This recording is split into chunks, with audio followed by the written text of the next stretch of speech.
Spark can be an unpredictable city. Affluency doesn't mitigate its problems. In some ways, it amplifies them. This is why we're deployed.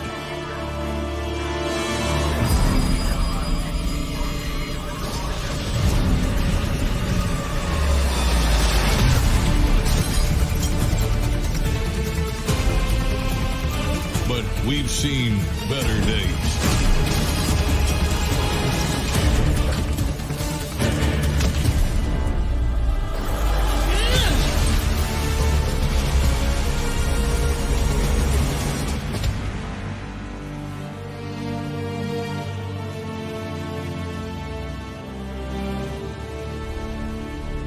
Then why are we just now debriefing? This mission is not complete. I only know of her. Our lack of data collection is a problem. Valdez, I'm aware of your investigative talents. Braxwell spoke highly of you, and that's why you're on this team.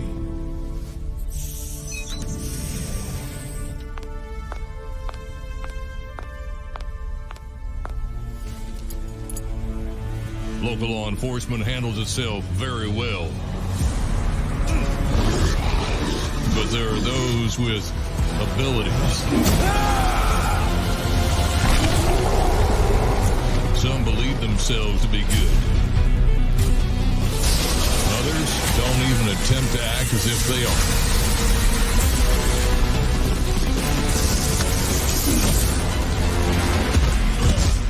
Either way, we're involved.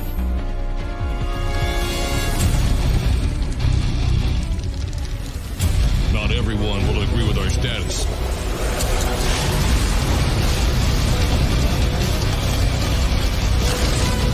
But that can be said for anything.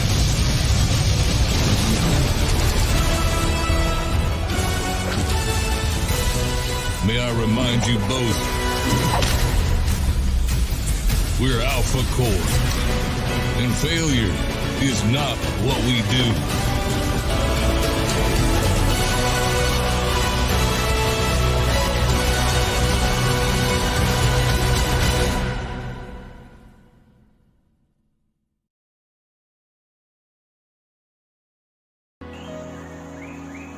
I am not gay.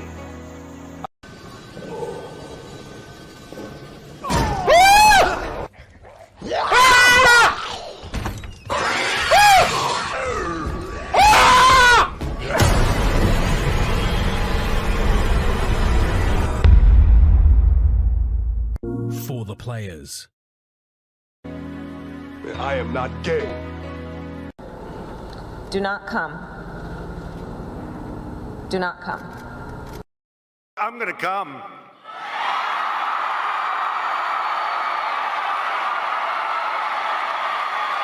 Oh. Has she gone or is she here? Kathleen Kennedy's employment status is queer.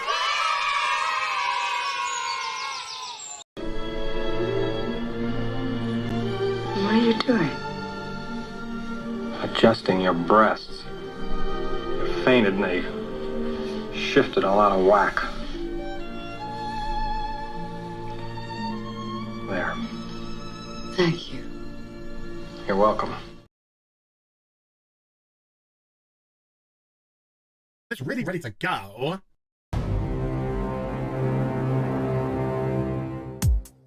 Okay, Cicely! Okay, Cicely! Okay, Cicely! Take me by the hand, take me by the hand, okay, Cicely! take me by the hand, take me by the hand, okay, Cicely!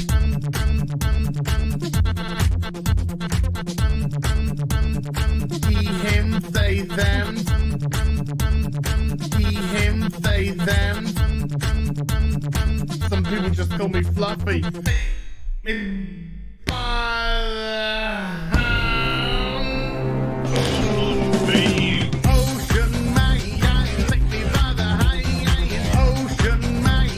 What the fuck is you wearing? It's not Halloween. Ocean man, take me by the hand. Ocean man. Okay, Cicely! Ocean man.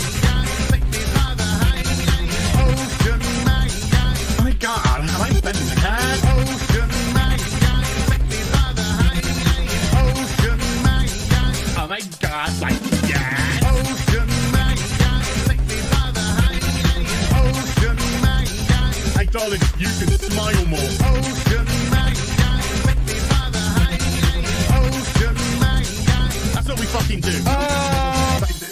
Fuck off! Ooh, take me by the hand. Ooh, Mr. Ocean Man. Ooh, take me by the hand. Ooh, Mr. Ocean Man. Yeah, she is all gangrenous. That's cute, you massive fucking soy cock. He, him, they, them. Superficial bollocks. He, him, they, them. Spider monkey fucker. Some people just call me Fluffy. Holy shit. Yard, yard, yard, yard. It's Captain Gay. Yes, of course it's Captain Gay. Yard, yard, yard, yard, yard, yard, yard. It's really ready to go. Here's some Hollywood horse bitch. Ocean man, take me by the hand. Ocean man, kitty fuck. Ocean man, take me by the hand. Ocean man, Fucking sizzling! Ocean man, take me by the hand. Ocean man, I'm gonna make one of your meatballs. Ocean man, take me by the hand. Ocean man, oh my god, like yeah. Ocean man, take me by the hand. Ocean man, beat him into submission. Ocean man, take me by the hand. Ocean man, Ocean man, take me by the hand. Ocean man, yada yada yada yada. Ocean man, take me by the hand. Ocean man, you got me. Ocean man, take me by the hand. Ocean man, so fucking crazy. Ocean man, take me by the hand. Ocean man, fuck off. Fire, fire, big pants flyer. One of them. So that went well. Let's move on. She's like, it's so. Oh look, what a coincidence! God damn, I hate this day. I can't say the word tampon. Who fucking cares? Tripe, it's regurgitated from the fucking bowels of some talentless hack.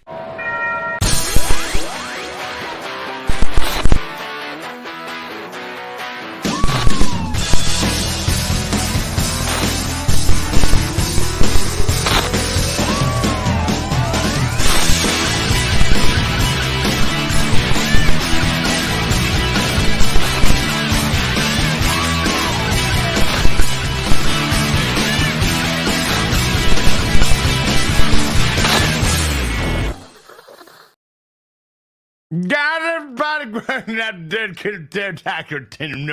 Bye.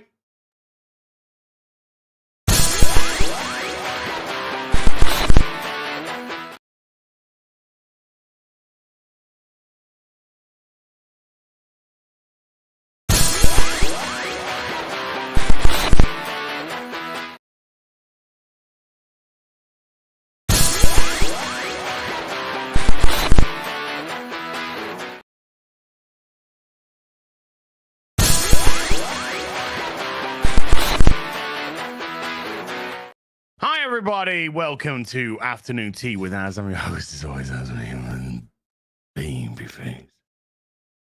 On this gorgeous, it's horrendous outside, Sunday afternoon, middle of November, in the year of our Lord, 2023, the final year of sentient life on planet Earth. Welcome. How y'all doing? You doing good? You doing good? There's some really good news to talk about this week. Really good news. We got a little bit of a super chat square up to do from Tuesday, but not much because I pretty much smashed through all of those supers on the day so we can, for want of a better phrase, polish them off. And then we got a little couple of tingy poozies to talk about. Hey, Soska sisters, man. Talking to them last night. Steady. They're on the west coast of Canadashire. 8 hours difference. It's 6:41 in the morning over there. 6:41. Up watching the show. Unbelievable. Unbelievable. Because that's where we are. Let's go! I, of course, got my obligatory 2.5 hours sleeping. Last night, Alphacore, in less than 2 weeks of launch, because it actually launched 2 weeks on Monday, tomorrow, in less than 2 weeks, hit $1 million. $1 million. He's already on 1,003,000 at the moment. I need to trim my beard. It's first of all, stop the stream. Stop.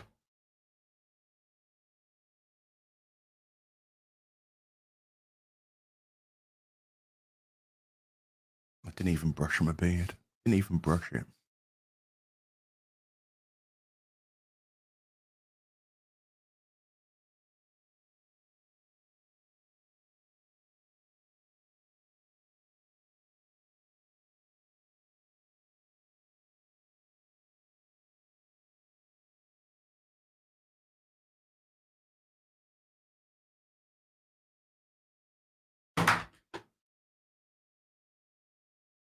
Resume the stream. Right. Hi, everyone out here and all that.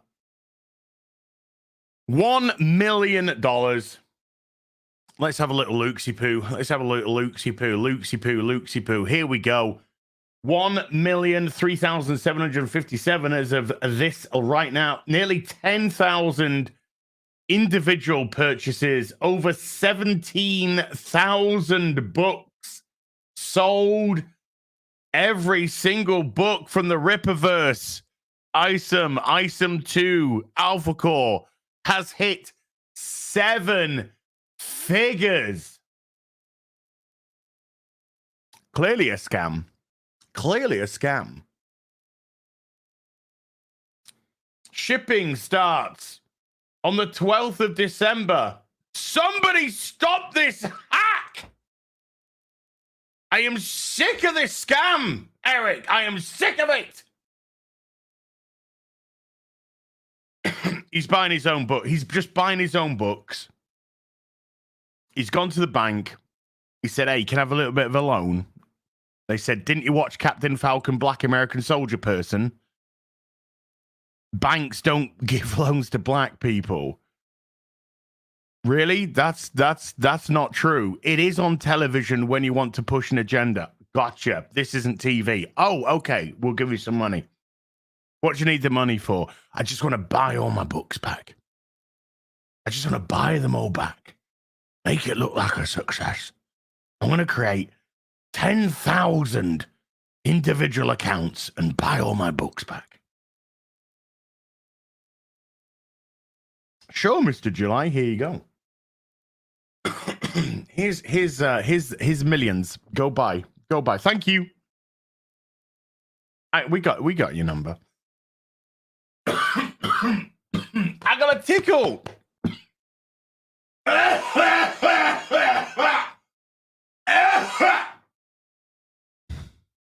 Thank God I was muted. Oh shit. Little tickle. Look at that. Little tickle. Look at a little tickle right there. Sorry, my sister is currently at Selhurst Park watching the Crystal Palace women play Southampton. Beard looks good, thank you. Is that Sylvie or Jay? I'm gonna have a guess. I'm gonna say that's Sylvie. Sylv, not Sylvie. Sylv. Little tickle right there. Crystal Palace women playing Southampton ladies 2-2. Crystal Palace just equal as one moment. I'm just going to cut my throat out. BRB.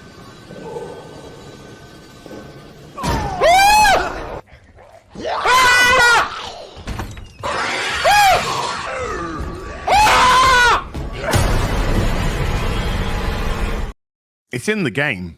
Right, I just drank some water. That'll do. Yeah, so Alphacore hits $1 million. It's back. Hold on. Oh, this one. I am not gay.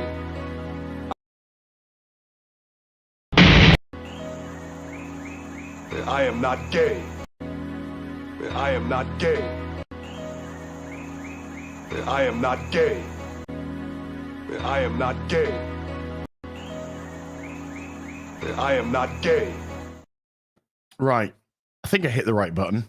Did I hit the right button? I think I hit the right button. Maybe. I'm not sure. Maybe. All right, sis, calm down. Calm down. Anyway. So yeah, 2 weeks. The campaign runs until January the 20th. The actual pre-order campaign. And then, of course, after that, whichever books are left, which I don't think is going to be many. But cover D is going to be, I think, the cover that Eric's going to continue. Because you can always buy a book on the site. Doesn't mean you can't get the book anymore. So, folks, if you haven't backed the campaign, Rippaverse.com, go back it. Legend Chuck Dixon with the writing for this. I can't wait. And then next up, we actually have Soska Sisters with Yaira. That means you gay. Oh, what? God damn it, Leroy. Well, it's a fair cop. So next up, the Yairas. The Yairas with Soska. Coming winter. Winter is coming. Yaira is coming in winter. I said what I said. And it looks like it could be coming end of January, beginning of February. I don't have any insider information. I was watching the interview with Eric and the Soskas the other day. And I was looking for NDA slips. And one of the sisters did say, "Oh, it's going to be a very busy February." And I was like, "Gotcha." Got him. So, yeah. Do I think Yaira is going to do 7 figures? I don't think it's in any doubt. I think there's a lot of buzz around Yaira, and I think it might have a little challenge. A little challenge at Item 2. We shall see. Do not want to put any undue pressure on people. But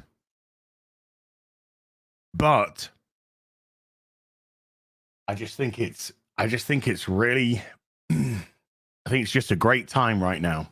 Just a great time to be excited about something away from the mainstream comic industry. When you're so reliant on the mainstream for your entertainment, your media, and all of that.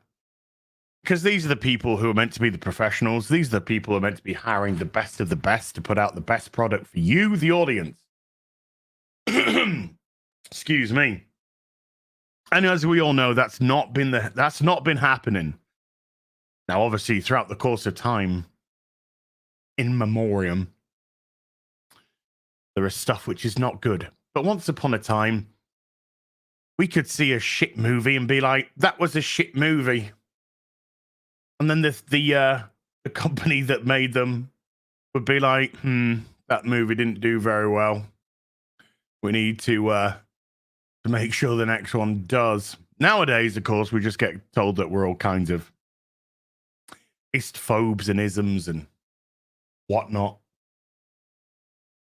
Why? Because we reject what they're putting out.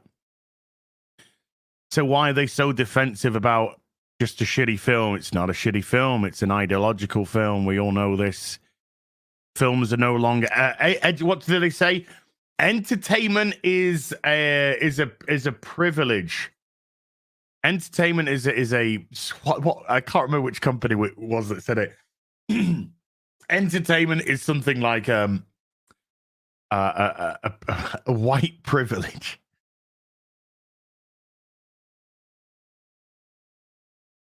And they were trying to push edutainment.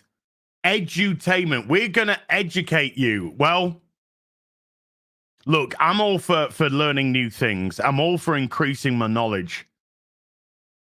We are all ignorant people in one way or another. And to gain more knowledge and understanding is never a bad thing. But when Hollywood's full of retards, you know, very difficult to learn anything from them. Yeah. Because you've now been reduced, instead of being a human being, you've now been reduced down to the pigmentation of your skin, the orientation of your sexual proclivity, the genitalia, which just reside within one's clothing. Show Bob's cloth off. That's what you are now, because it's so easy to group people up into a nice, convenient box and then judge them accordingly. I'm not a great reciter of the Bible, but I'm pretty sure in the Bible it said, "Judge lest thee be judged." But there we go. There we go. So it's actually wonderful to see. It's wonderful to see an independent creator. It's wonderful to see somebody with a vision. There was an exchange. I'll go into an exchange that happened on Twitter last night, which was hilarious, between Eric and somebody on a tweet that I put out, and it was legitimately hilarious. I put out a tweet when Alphacore was on about 997,500 or something like that. But I put a tweet out where it was very close to 1 million. I was like, come on, let's go. So close. Let's go. And somebody replied to Eric. I think Eric retweeted it or something. And somebody replied to Eric, are you going to always curtail, I put a bigger word in than they used, to your audience? Are you always going to do what your audience demands of you? Are you not going to have any say yourself? And Eric was just like, what? Why are people so confused about catering towards your fan base, catering towards what the audience actually wants?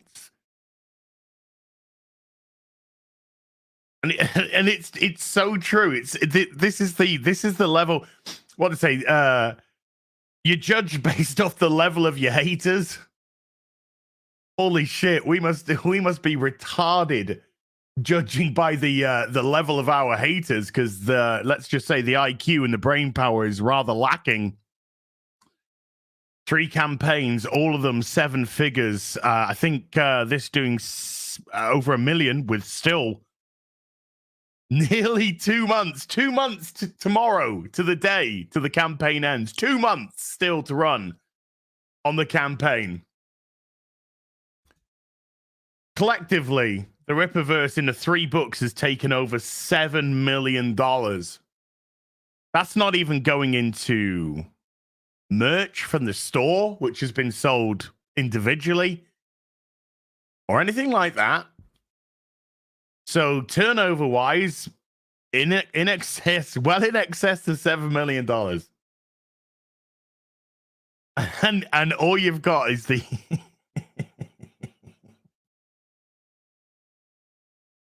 Are you always going to do what your audience wants? Yeah. Yeah, I kind of am. You see, business commerce is a wonderful thing. If you love something, you want to do something, or even if you don't, let's just play complete Ice Queen here. Let's just say you don't even necessarily believe in what you're doing. This is not what I believe is the case for Eric, by the way. But let's just say you don't even believe in the product that you're selling. I'm selling these water bottles, and I don't believe in water. Fuck water. Water is racist. But I'm selling water bottles, and they're being bought hand over fist, and I'm making good money from selling these water bottles. I'm gonna keep selling the water bottles because I have an audience that wants them. I have a consumer base, because this is a thing. I have a consumer base that wants the water bottles. And I want to make money. I want to make profit. I want to be able to put food on my table. I want to be able to buy a luxury yacht and live in the Bay of Monaco. That's what I want. I deserve it. Was a bit of a throwback from last night's EFAP that I was on. We'll talk about that as well. It's pretty great show. I deserve it. Of course, I'm going to do what my audience wants. I'm going to be like, I've been doing these blue bottles for a while now, and my audience has been saying, hey, is there any chance that you can do some different colors of these water bottles? Am I going to turn around to my audience and go fuck off? You get these blue bottles or you get nothing. And if you don't get this, then you're a phobe. No. There's somebody that actually wants to make some money. I'm going to be like, yeah, okay. Yeah, let's do some more colors. Let's do a clear. Let's do a black. Let's do a pink. Let's do a green. Let's do a red.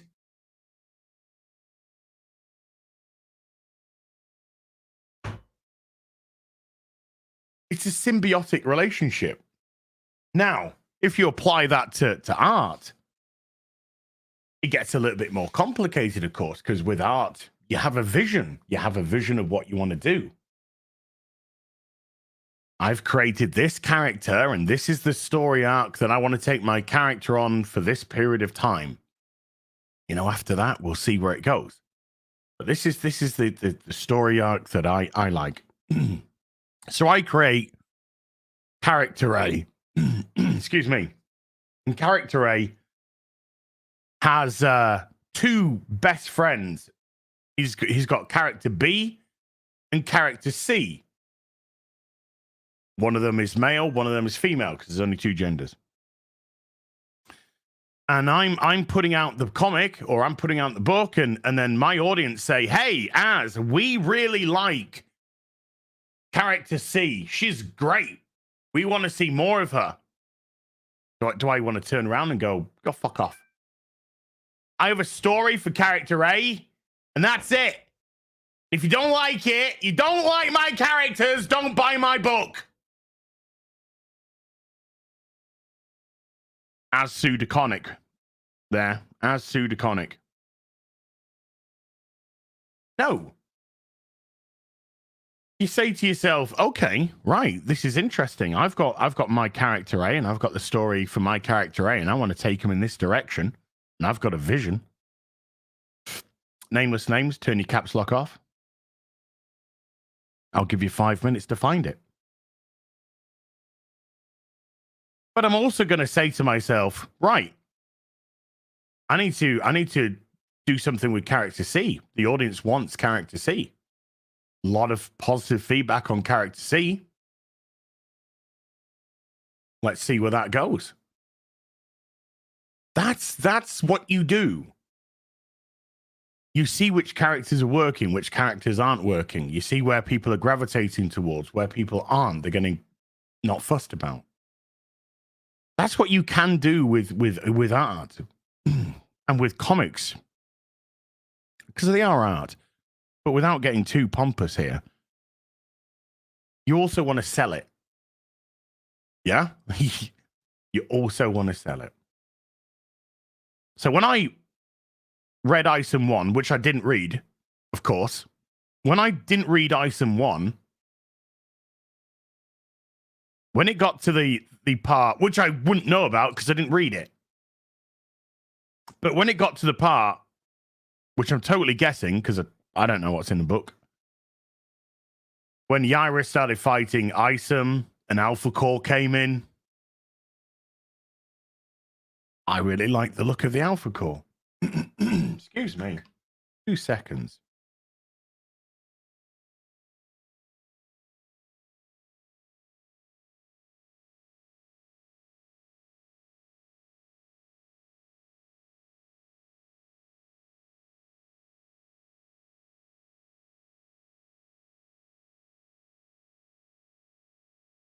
Is this thing on?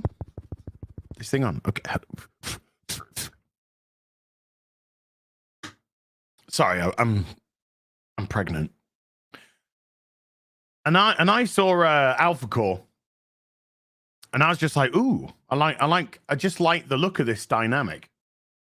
I just like the look of the dynamic. These 3 people drinking Disney's tears. Yes. And so I was very interested in what Eric was going to do and where Alphacore was going to go. It just appealed to me. Yaira, which I thought, because obviously we knew Yaira was coming in. I just thought Yaira, don't know why. I just formulated something in my head. But I just thought that Yaira was going to be,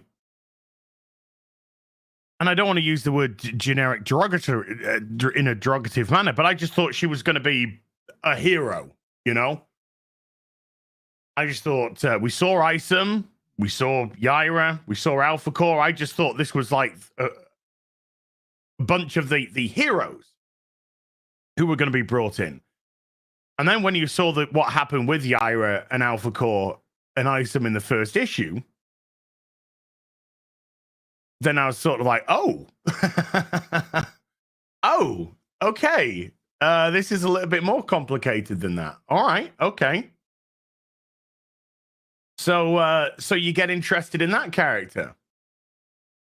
I want to know a little bit more. I want to know what's going on here. What's going on? Why are they fighting?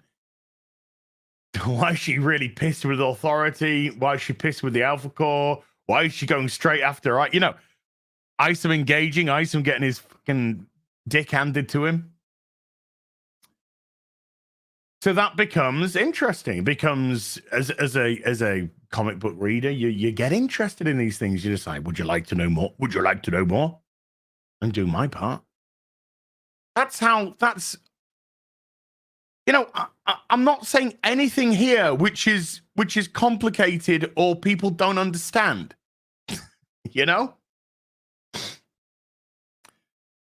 it's this is normal kind of stuff. So of course, a company with a vision is already going to have that in place. Yeah, well, we already have an Yaira book in the works. We already have an Alphacore book in the works. We got Chuck Dixon, legendary Chuck Dixon.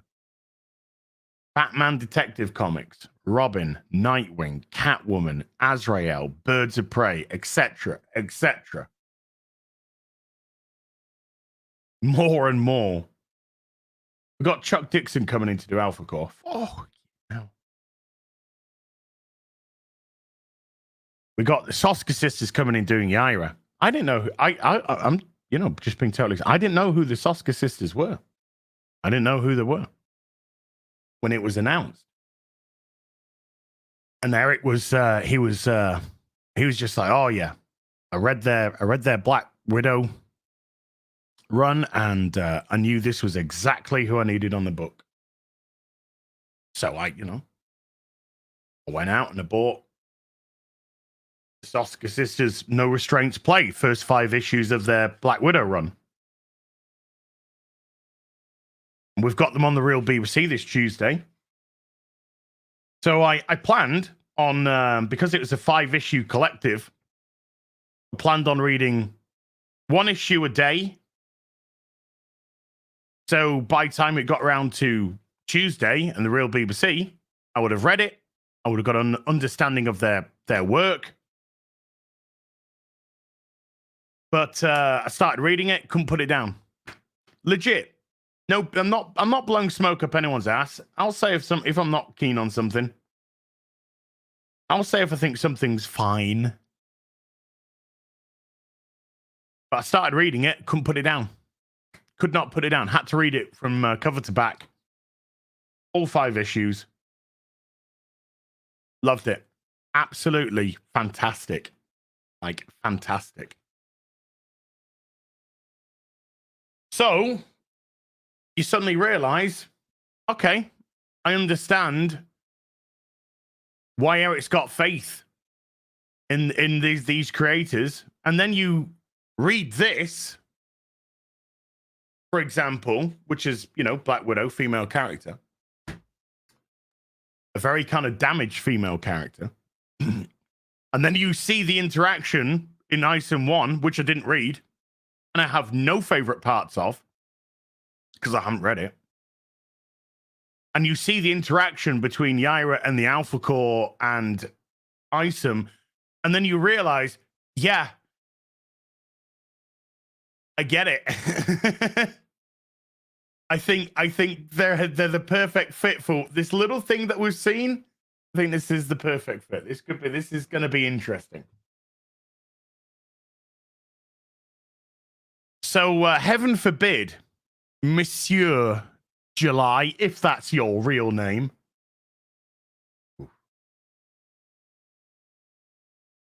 Yeah, you put out stuff based off what your audience is asking for. The Rippaverse is just growing in terms of characters. We've only had 3 books so far. It's so much in its infancy. It's unbelievable. And yet, all 3 books have done over $1 million. Which shows that there is a lot of excitement, there is a lot of buzz, and for the first time in a long time, we're all fans here. We're all fans of something. Comic books, TV shows, science fiction, toys, horror, ladies. We're all fans of something. And if you are not getting what you want from something, you will go from somewhere, you will go elsewhere. That is the nature of fandom. I don't know how much money I would put into comic books every month. It was a lot. My pull list was very big at one point. My pull list once upon going back to the 90s. Let's go back to the 90s. When I was a kid just starting out in comics. Started collecting comics in 1992. I've been collecting comics for 31 years. And even then, I was working a shitty job. 16 years of age, working a shitty job. Getting £1.63 an hour. £1.63 an hour. Taking home virtually no money. But what would I do with that money? I would take that money. I would get on a bus at the weekend. I would go to Leeds, West Yorkshire. I'd go to Leeds and I'd go to my local comic book stall, which was in a marketplace. And then after I'd purchased comics from them, I would move down to the Forbidden Planet on Westgate, Leeds. And I would buy more back issues that the little market store wouldn't have. And I was buying Batman, Detective Comics, Robin, Catwoman, Azrael, Nightwing, Superman, Action Comics, Green Arrow, Green Lantern, Legion of Superheroes, Man of Steel, because the Man of Steel book was out at the time. There were more. There was more. On top of that, I'm getting the mini-series that they released, the one-shots that they released, the Elseworlds that they released. And this is a guy, a kid earning £1.63 an hour. And that's what I'd do with my money, because it gave me joy. It gave me pleasure. I loved it. I loved the characters. I loved the worlds. I loved the stories which were being produced. So that's where my money went. That's where my money would go. And now, oh, geez, man. How long ago was it? 2.5 years ago? Nice. NJ, nice to see you, dude. About 2 years ago, 2.5 years ago, Gary and I, on one of the episodes of The Real BBC, just said, we're done. Shut up. Monsieur July, if that is your real name. In the chat. 1 million. Gary and I just said, we're done. We're done. We're not putting any more money into this. We're done. It kind of got to the point where I was no longer a comic fan. I was simply collecting the comics. And what I mean by that is I was literally just buying the comic, putting it in a bag and a board and cataloging it. But did I want to read the Tom King dog shit Batman? No. Because spoiler alert, it was dog shit.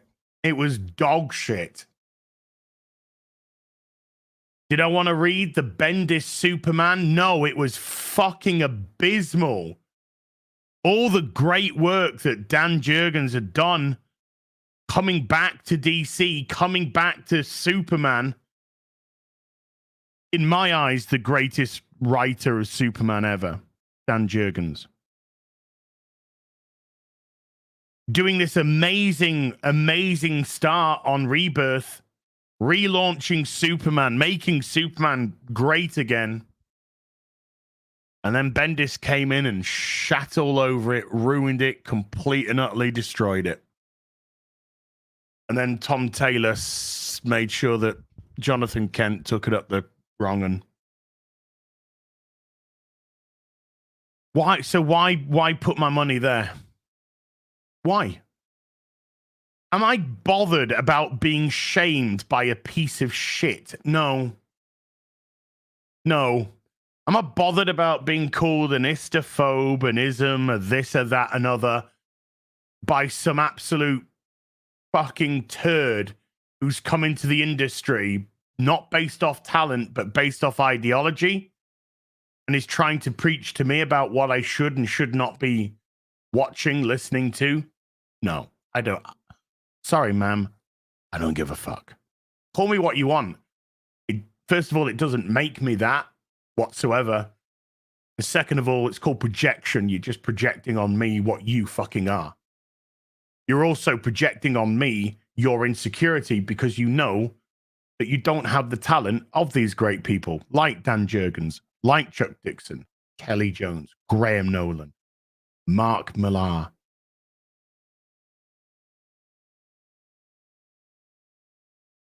They don't have it. And that's what gets them mad. That's the true nature of why they lash out. They know they're not talented enough. They know they're not good enough, and they know they don't deserve to be at that table. And their insecurity, their ego, big ego, low self-esteem. Their big ego and low self-esteem causes them to lash out. But it doesn't matter. Lash out all you want. My money is going elsewhere. And if I am not fulfilled where my money's going, my money will go elsewhere. Well, guess what? My money went into the Rippaverse quite substantially over the last 3 books because I believed in somebody's product. My money went into Graham Nolan's books because I believe in Graham Nolan. I believe that Graham Nolan just wants to put out fun content for you. My money went to Razorfist's Western book. Why? Because I like both George and Razorfist. I think, again, they just want to entertain you. They've got a story. They want to entertain you. That's what we can do. There's no, we're not contracted. We're not under any obligation.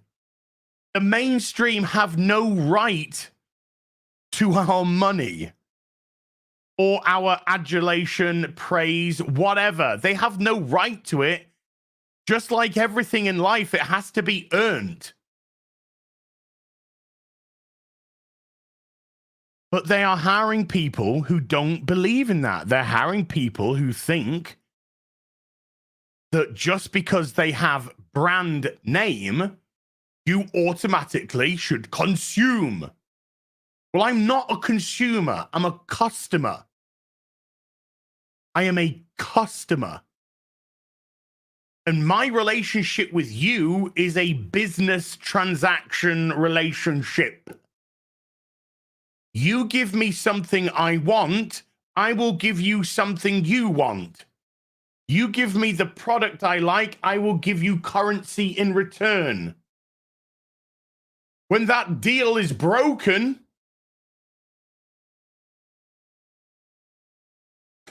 not my problem. Not my fault. Now, you can call me up on the phone. You can email me. You can tweet me. You can Facebook me. You can gram me. Saying that I am a big fucking poopy pants. How dare you not buy Stunning and Brave Book 16?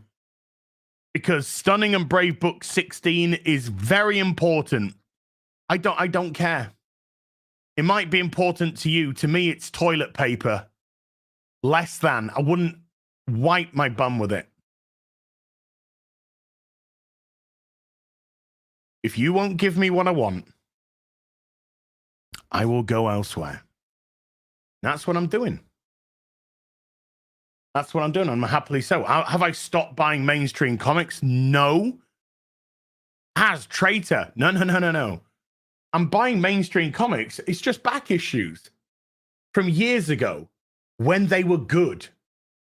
And the brilliant thing about those back issues is DC, Marvel, whoever, they ain't going to profit from that any longer.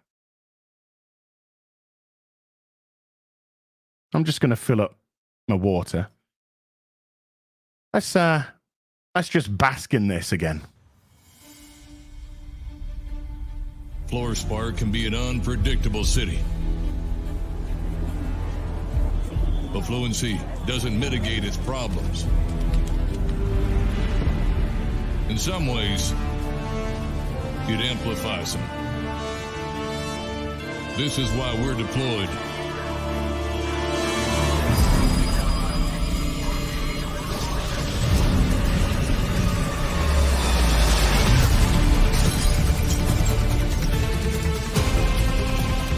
But we've seen better days.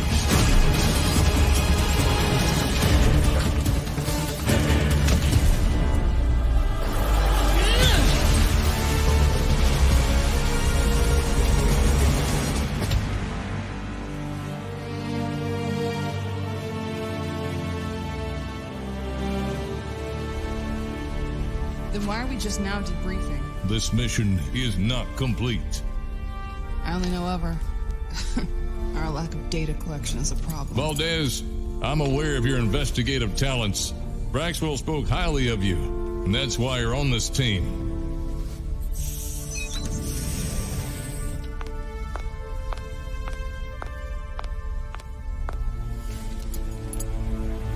Local law enforcement handles itself very well.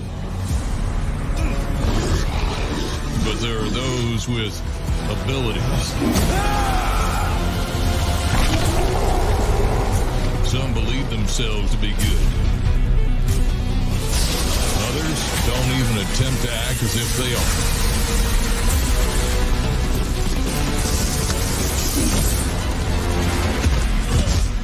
Either way, we're involved.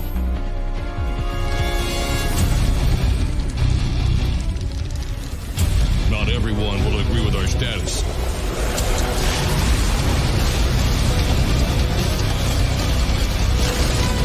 But that can be said for anything.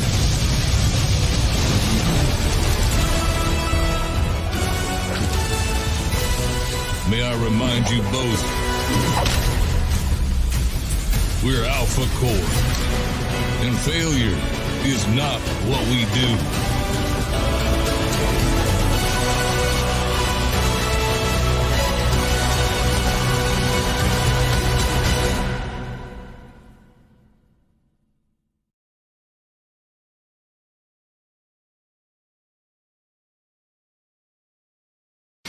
That's a guy. That's a guy with a vision.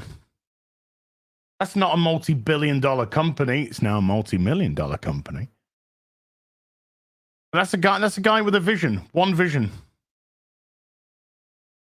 And I know I repeat this. I know I repeat it, but it's so... I know, that was a fake trailer for a fake book, which never came out, because it's a scam. Hashtag got 'em. Hashtag Eric July exposed.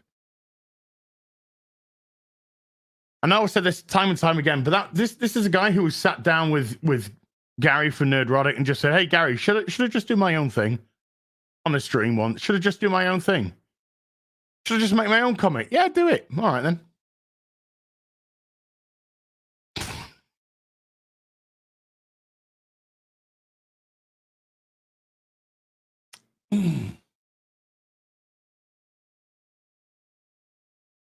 Anything coming from the mainstream? Where's those articles? Alphacore hits 1 million. Every Rippaverse book to date hits 7 figures. Where's those articles? Where are those articles? Silence. Silence. The mainstream industry isn't interested in you. It's not interested in you. The mainstream industry is interested in itself. Having known a few creators now within the mainstream, some still there, who do talk to you behind the scenes, it's so... I find it so absolutely ridiculous, because I'm talking to some people who have legitimate, genuine talent, great talent. I've read their stuff. I think their stuff's fantastic. And I'm not talking about the ones who we've seen on a stream. I'm talking about the ones, like I said, who talk to you behind the scenes. And they are just so desperate to make it in the mainstream. And yet they want to vent their frustrations about the mainstream. And I'm just thinking to myself, I am just thinking to myself, look at the talent that you have. Branch out. Branch out. The mainstream isn't looking after you.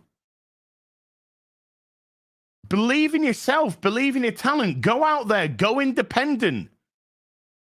I'm not saying go out there and start waving. I'm a this, I'm a that. You know, just go out there and say, do you know what? I want to independently entertain people. Here's my IP. Do that. The mainstream's lost. It's lost. It's not coming back. It's not coming back. The only chance the mainstream has of coming back in any capacity is if the whole fucking thing is wiped. It's like Disney. Unless Iger goes and everything underneath him goes, replaced completely fresh, it ain't changing. And it's the same with the mainstream. Unless there is a pencils down, fuck off. And then you can bring back in the people who are in the mainstream that are currently just keeping their mouths closed, because if they dare say anything, they'll be fired. And then you bring in people who just want to entertain you, regardless of whether or not they tick a red box or a blue box, whether or not they sleep with a man or a woman, or both.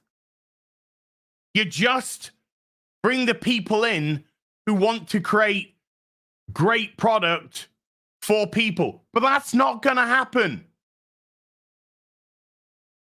And that's what's brought about the rise of this independent scene that we're seeing now. Because if the mainstream ain't going to do it, somebody with a plan, an idea, a vision, passion, talent, whatever you want to call it, mixture or all of the above, is going to come in and say, well, I would like your money. And in return for earning your coin, I'm going to give you a product that you're going to say, I like this. Can I have some more? I think this is what we call barter and trade, and it's been going on for fucking centuries, nigh thousands of years. Not a difficult concept. I'm going to say something very controversial now, chat, so get ready to hit that unsubscribe, unlike, unfriend button. There's only so many times I can listen to millionaires, billion-dollar corporations, and people who have the most privileged jobs in the world calling me a racist, a misogynist, a bigot, a homophobe, or whatever, because I don't gobble up their partisan messaging, whatever that may be. There's only so many times I can hear that before I just turn around and go, fuck off. Fuckity bye. And you are well within your rights and absolutely should say that the very first time any of them call you any of that. You didn't buy my book about a gay trans bicycle. You're a bigot. I guess I'm a bigot then. I guess I'm a bigot because I'm not interested in it. I don't care. Maybe. I'm not trying to stop you from making it. I'm not trying to stop you from making it. I'm not saying don't you make that gay trans bicycle book. No, make it by all means. But you can't expect something so niche to go mainstream. It's not how things work. I created a brand new character and you didn't buy it. You don't buy new characters. You don't support new characters. You're a poopy pants. Well, yes, you created a new character and well done. At least you didn't rehash something. But guess what? That character's also got to be fucking good. Just because something's new doesn't mean that it's automatically should be picked up. I did something new, buy it. No, it's got to be good still. And that's why we see all of our mainstream characters getting changed. Because they know they don't have the talent to create something new and have it sell, or the change that they're doing is pandering to a very small demographic and they're trying to jump it on top of a mainstream character to get mainstream appeal. It doesn't work that way. Because when somebody's been reading Bruce Wayne for 80 years, when you fundamentally change the character of Bruce Wayne and then say, why have you stopped buying the Bruce Wayne stuff? It doesn't take anyone with a IQ above 5 to realize it's because you fundamentally changed the character. We don't buy Batman just because it's the name Batman. We're invested in Batman because of the 85 fucking years of history behind it. Everything that the character's gone and evolved into, and even the evolutions in that character have been evolutions which have been subtle and stayed loyal to the foundation of where it came from. He came from as a character.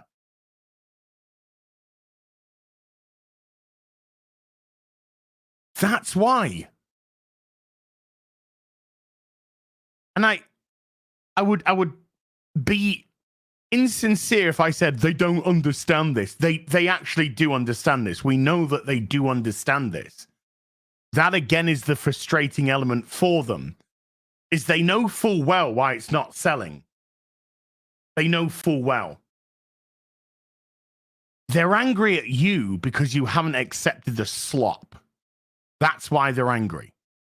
They're angry at you because they have exposed who they are as creators, or lack thereof of creativity. Because we live in an era where gaslighting is a weapon used by corporate entities. But people are clever. People are too savvy. And they would like to believe that you are just mindless consumers. Consume. And there are some out there for sure, but they're not the majority. But one of the reasons why something, even with vastly reduced quality, will stay popular for a while is because I certainly believe this. I think most people are really willing to give others the benefit of the doubt for a while. They really are. Because they're nice people. I'm invested in this character. I'm gonna give them the benefit of the doubt. And yeah, this wasn't great. And the one after it was pretty bad, but they'll steer the ship back on course. I've got faith in them. I believe in them. That's a great quality to have in an individual. That's a wonderful quality to have. And a quality which just gets exploited by corporation.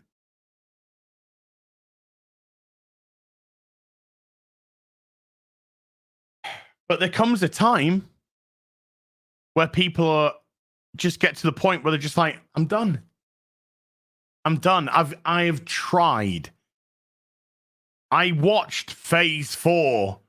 I started to watch phase 5, but it's just awful. And I can't do it anymore. Whose fault's that? Is that person's fault? Is that homophobic bigot piece of shit fault? No.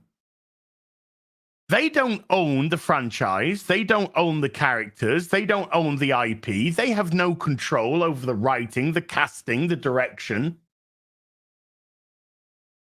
All this talk about gatekeeping fandom. Nobody can gatekeep a fandom that doesn't belong to them. It's impossible. I can't stop anyone from liking or disliking Batman. It's impossible. I can't affect what the character of Batman does, what Bruce Wayne does, what the ancillary characters around him do. I can't affect any of that. I can't gatekeep any of that. I can have an opinion on it. And I can put my opinion out there. And people can either agree, disagree, or not give a shit about what I've just said. That's their prerogative to do. But I can't gatekeep anything. I'm not picketing outside fucking Forbidden Planet, stopping people from going in the door and buying the next Batman book. Boo, down with Batman. Boo, down with this book. Can't do any of that. Who has all the control? The corporation. The corporation. Warner, Marvel, Disney, whatever. They have the IP. They direct it, produce it, cast it, put the budget in. They do everything. They're the ones who control everything surrounding that product. So when that product is thoroughly rejected, there's only one place for you to point the finger at the corporation. That's you. That's on you. And any company that had any semblance of logic and capitalism would be, do you know, this failed massively. We need to change direction. But when you have hired people based on ideology and not talent, then you get what you're getting right now. We need to push an agenda. Our employees are so rotted in the brain with political ideology that they are now pushing it onto our products. I don't care who you vote for. That's your prerogative. Because whoever you vote for, you might be voting for them based off whatever reasons. You might vote red because you get better tax breaks. If I vote red, then my tax is going to go down. I'm going to have more money in my pocket. Okay? If I vote blue, then I'm going to get this implemented into my region, and I think that's good for me, blah, blah, blah. Whatever. You do you. You do you. That's fine. Don't push that. Don't push that onto other people, though.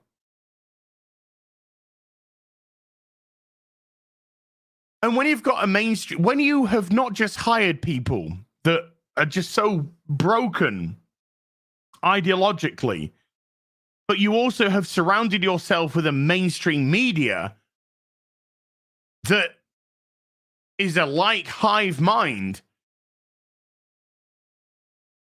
And we're not just seeing the fall of Disney, and we're not just seeing the fall of ideological product, but we're seeing the fall of the media, the mainstream media, which surrounds that as well, because they are interlinked.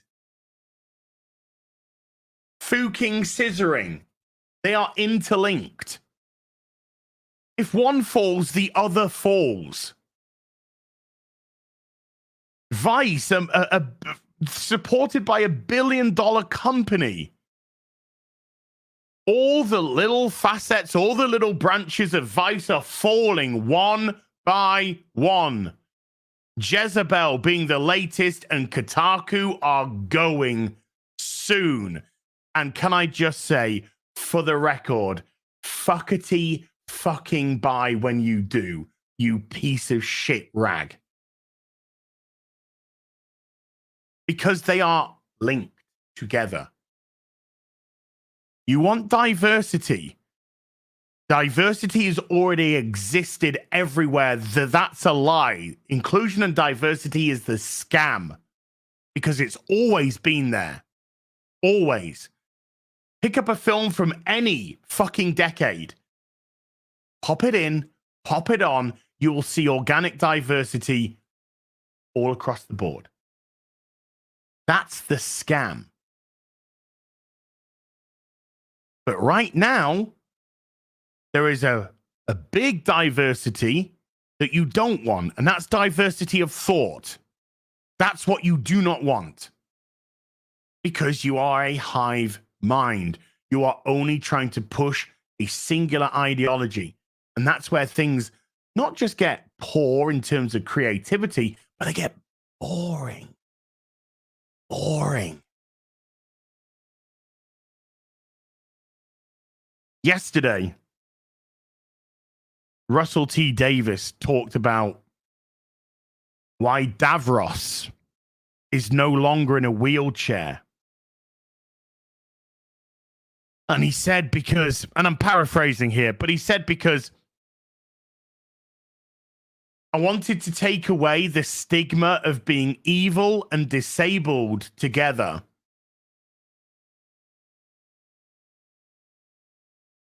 Huh? So Professor X is evil? You know, the wheel-bound Professor X? What happens when you show disability in a positive light? Are there disabled people? Yes. Does that mean that a disabled person, because they're disabled, makes them a fucking saint? That's the same fucking brain fart of why we have this ideological fucking plague right now. Well, you know, these black characters that we're putting here, they're just like amazing and they don't have any flaws and they're absolutely Robin in the Hood. Robin in the Hood. All the good guys are black. All the bad guys are white or brown. I don't know quite what that says about Director X. Wait a minute. Yes, I do. He's a racist, race-baiting pig. That has just moved straight in to this ideology, and he's literally made a parody of a show of why ideology is fucking poisonous. When you reduce people down to a color, a gender, an ethnicity, a religion, a sexuality, that's the poison that you then create. Do you know what you should do? Maybe reduce people to being fucking human beings.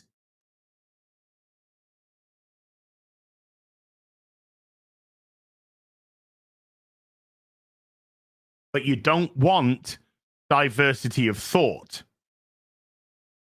You don't want to see things from different perspectives. And I'm not saying, Lordy, I am not saying I don't want no person. I certainly don't want no person running around with a Bible in their hand, screaming just like the reverse. When you have diversity of thought, you get nuance. Not everything becomes black and white, and not black and white in a, oh my God, these villains are actually tortured people. No. I'm talking about when you give your audience the credit to view a situation and make their own determination based off what you put in front of them. Things then don't get so black and white. Well, I can see why they did this, but at the same time, it's not leading. It allows the audience to see that. Shows used to be really good at doing that. Really good at doing that. Present something to the audience. Which side of the fence do you sit on? Causes very interesting discussion. Not just between fans, but between the characters of the show. When you have people who are coming at things from different perspectives, it broadens your mind. But they don't want that. They just want, we're no longer getting that. We are now getting shows where we are told how we should think. And I unfortunately can't say what I'd like to say next because we live in 2023. But I'll put this in a more broad term. Maybe, just maybe, I don't agree or want to believe or want to pander or cater to what you are putting out from an ideological standpoint. And that's the nicest, subtlest way that I can put that. Maybe some people who are not bad people, they're not evil people, they're good people, but maybe, just maybe, they don't agree with you. They don't agree with you. maybe, just maybe, we should let kids grow up to adults before making decisions about mutilating them. Maybe. And if they want to mutilate themselves as an adult, they're doing it because they're an adult and they can make their own fucking decisions, good or bad, ill thought out or well prepared.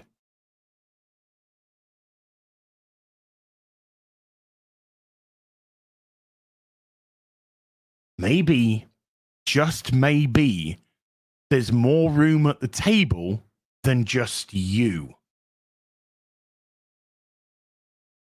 And maybe, just maybe, I don't give a fuck what you do in your private life.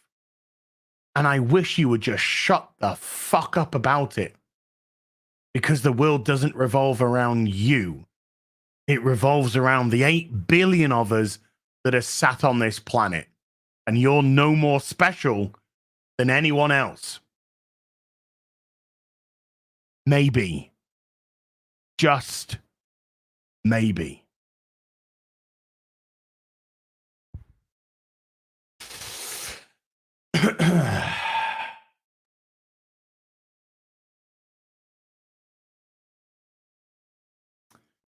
Let's go through some of the supery duperies from Tuesday. Let's polish those off, ladies. Ladies. And it's not, I mean, guys, you know, I'm not damn it, Leroy. I'm not saying anything here that you don't know. I'm not dropping any bombs, any pipe bombs here, you know. I'm preaching to the converted. I know that. I'm preaching to the choir. I know that.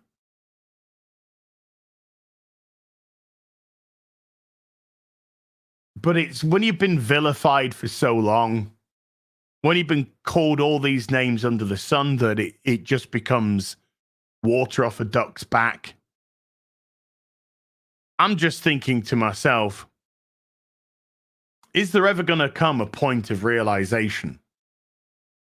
Well, I'll say this to the corporations. If your company is floating on the stock exchange, there is going to come a point in time where your shareholders are going to dictate what the fuck you do, whether you like it or not.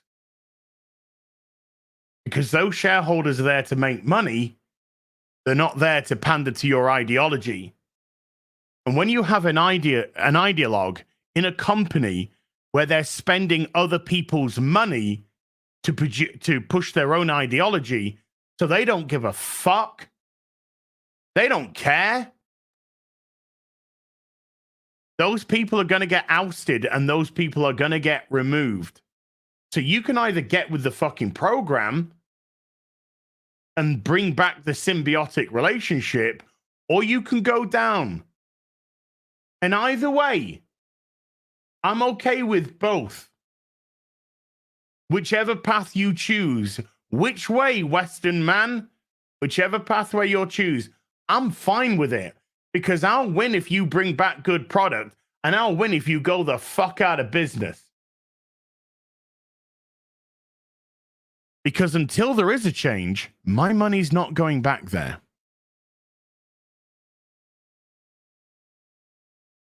Or, when I do a review, I will go to the cinema to see the film, to make my review and say my piece. And when people come at me, I'll go, I paid my fucking money. I'll say what I want. I have my right as a customer to do that. By the way, how did you see it? Oh, you downloaded it from a torrent site. The person who's claiming so much to be behind the stunning and brave. So you tell me now who is actually the fan here. The person that went to the cinema, bought a ticket and sang their piece, or the person that torrented it, didn't provide any money, claims to be behind the stunning and brave, and in no way, shape, or form actually supported the Sunning and Brave financially. Because, ladies and gentlemen, if you didn't know, the Marvels hasn't fallen off a cliff. The Marvels has fallen into the Mariana fucking trench. Because this Friday, when it was predicted to do a $15 million weekend, which would have been a disaster, this Friday, the Marvels took 2.8 million. 2.8 million. The Friday to Friday drop off was 87%. 87% Friday drop off. This isn't a bunch of bigots, homophobes, racists, transphobes, yada, yada, yada. This is a thorough rejection across the board by everybody. So, you can either get with the program, or you can now live in this world that you created. A world where people are going to take their money somewhere else. Because somebody like Eric July is going to come along and go, do you know what, folks? I would like to give you a product for that money that you have that you're no longer giving to them. And I'm going to listen to what you like, and I'm going to listen to what you don't like. And we're going to steer the ship accordingly. Doesn't mean I have to pander to you.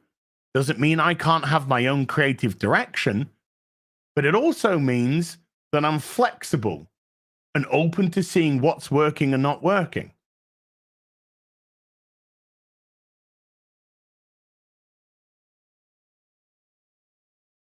I bought my Marvels ticket. I've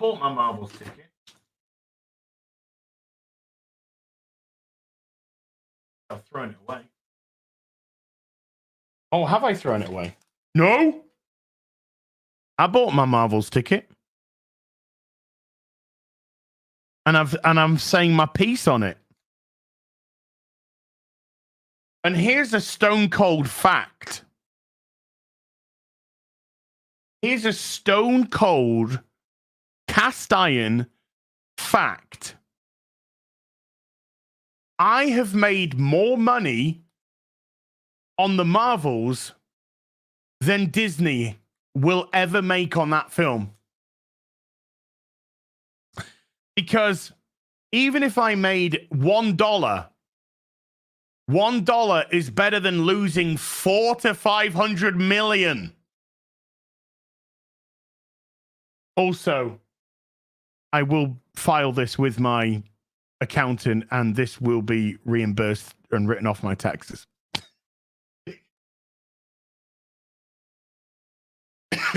So I will get back my £14.75 as well, which will add £14.75 more profit than I have made on the Marvels than Disney will.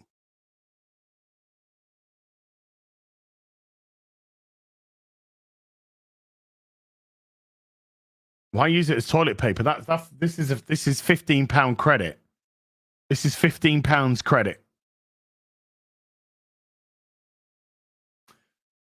And by the end of the show, we should have a projected weekend as well, which I will keep you informed about. Oh, I went to the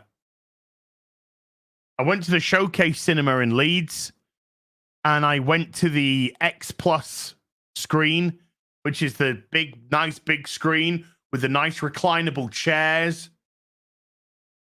And I sat, so, you know, if I'm gonna, no, this is a business expense. This is a business expense. It gets filed under business expenses. So that's just the way it is.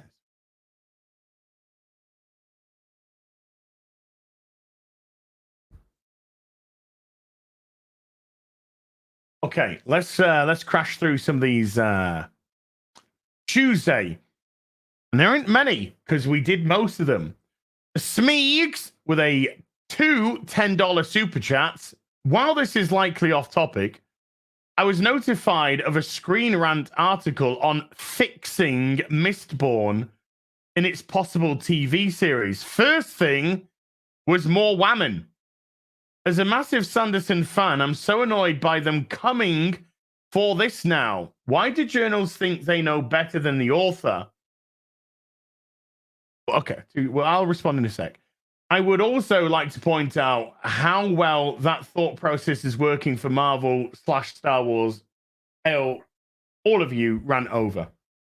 Well, I think we've covered most of it.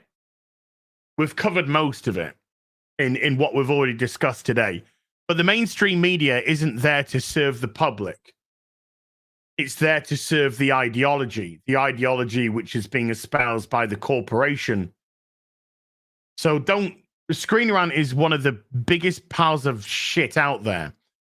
And Screen Rant, Kotaku, Polygon, they've all confessed that they do produce hate bait. They want to say things like that because they want hate bait. They want angry people like yourself that read that do actually have a love of the material to click onto the article, to go into the comment section and start causing conversation, i.e. clicks, i.e. interactions. But they have self-confessed said that we create hate bait. They've also said that they create hate bait because it's the only way that they can get people to go to the websites now. Because they are not serving the customer. They're serving their access. They're serving the corporation. That's why people come here. That's why people go to Critical Drinker. It's why people go to Gary, Mauler, etc. Because they know they're going to get the perspective from somebody who A, knows about this shit, and B, is going to give you an honest answer. And they're going to support that answer by example. Why is the Marvel shit? Let's go into it. Here's my review. Here's Friday Night Tights. Here's the real BBC. We go into it in fucking minutia.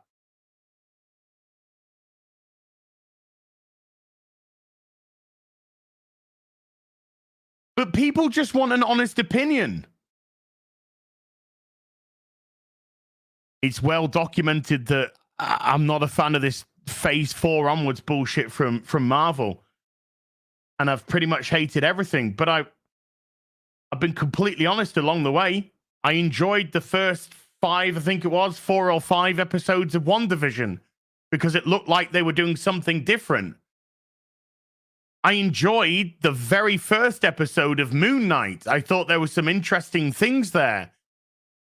And yet, by the 3rd episode, I was out because the 2nd episode complete and utterly showed you exactly where they were coming from, and it ruined everything.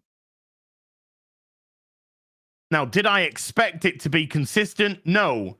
But I based my judgments on what I saw. And when I saw the first episode and I thought it actually looked good, I'm going to tell you, I thought this looked good. Do I have hope?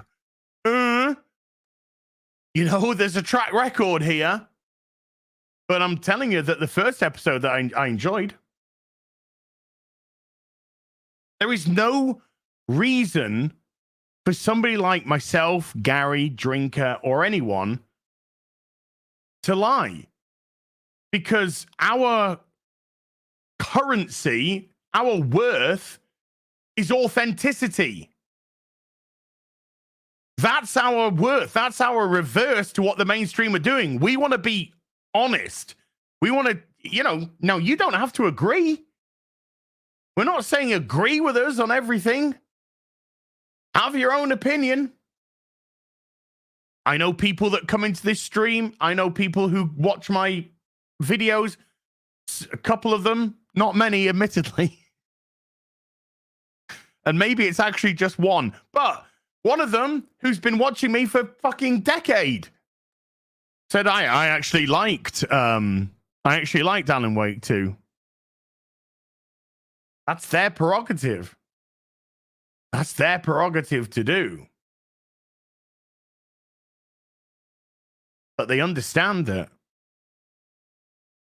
my opinion is based off what I've experienced, and our opinions are based off our experience. Because if we, I mean, somebody said the word, if we don't have integrity, then we don't have the audience. Because ultimately, I'm just as much of a fan of this stuff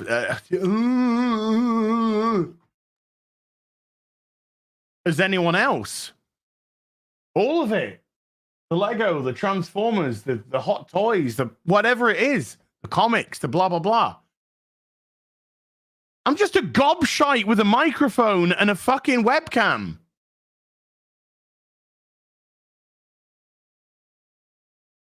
That's all.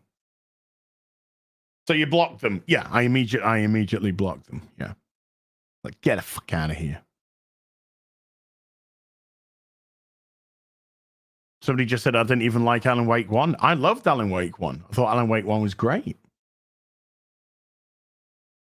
Yeah, breaking news. I'm a fucking nerd. I'm a nerd and I'm happy to be one. And it's really funny when you get the people who want to try and criticize you, and they will flip-flop on their criticisms, because they'll say you're not a fan. You're shitting on this because you're not actually a fan. You're just a big fucking poopy pants. And then they'll go, look at the man-child with all his man-child toys. So which is it? Am I a fake fan? Or am I the man-child with all the man-child toys that spent way too much? Can we not go into the cost? That all of this stuff has cost us over the years. Which is it? Which is it? Which am I? So it can't be both.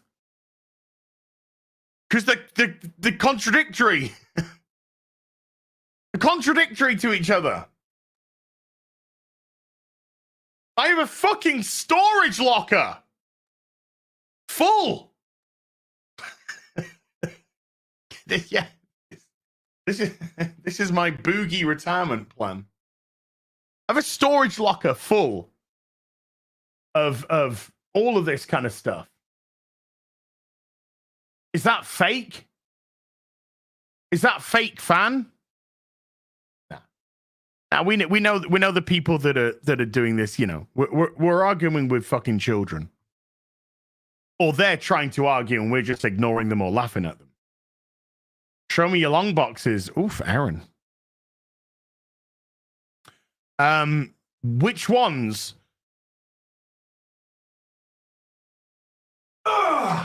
This one. This one. This one. You want to see that one? Which way round? Hold on. This way round. Do you want to see that one?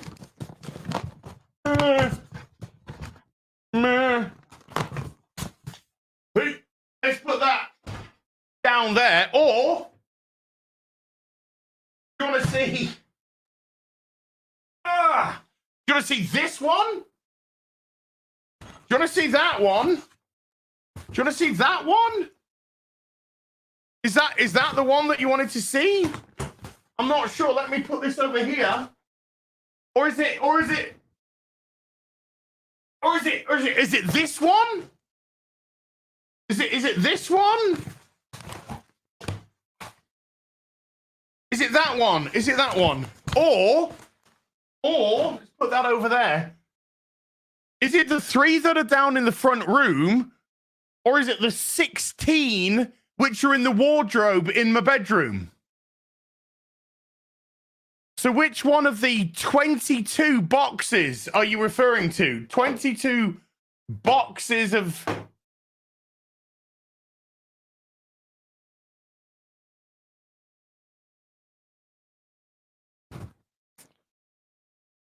Just asking for a friend. Asking for a friend, that's all, you know.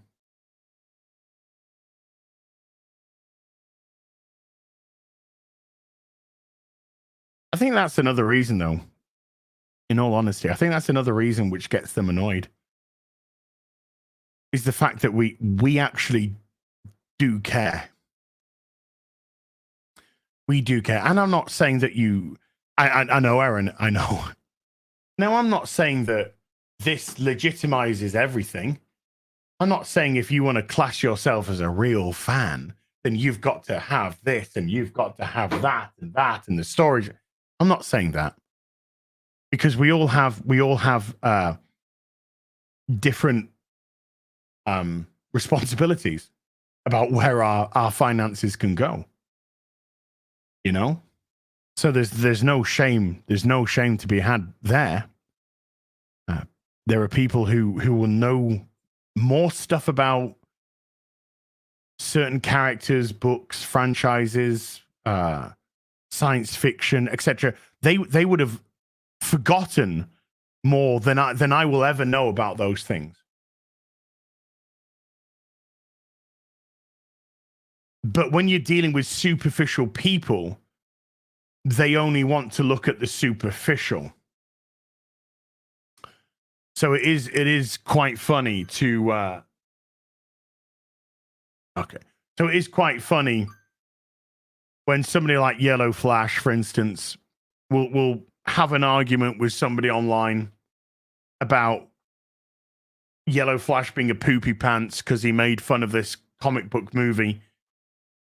And then he'll ask them, he'll say to them, show us your long boxes. Oh, I don't have any. Oh, okay. Show us your, I buy digital. Oh, okay. Show us your Comixology. Show us your digital purchase. No, okay. So what you're saying is you torrent everything. That's what you're saying. Even if you even do read it, which not convinced that you actually do. You probably went to a Wikipedia page and just read.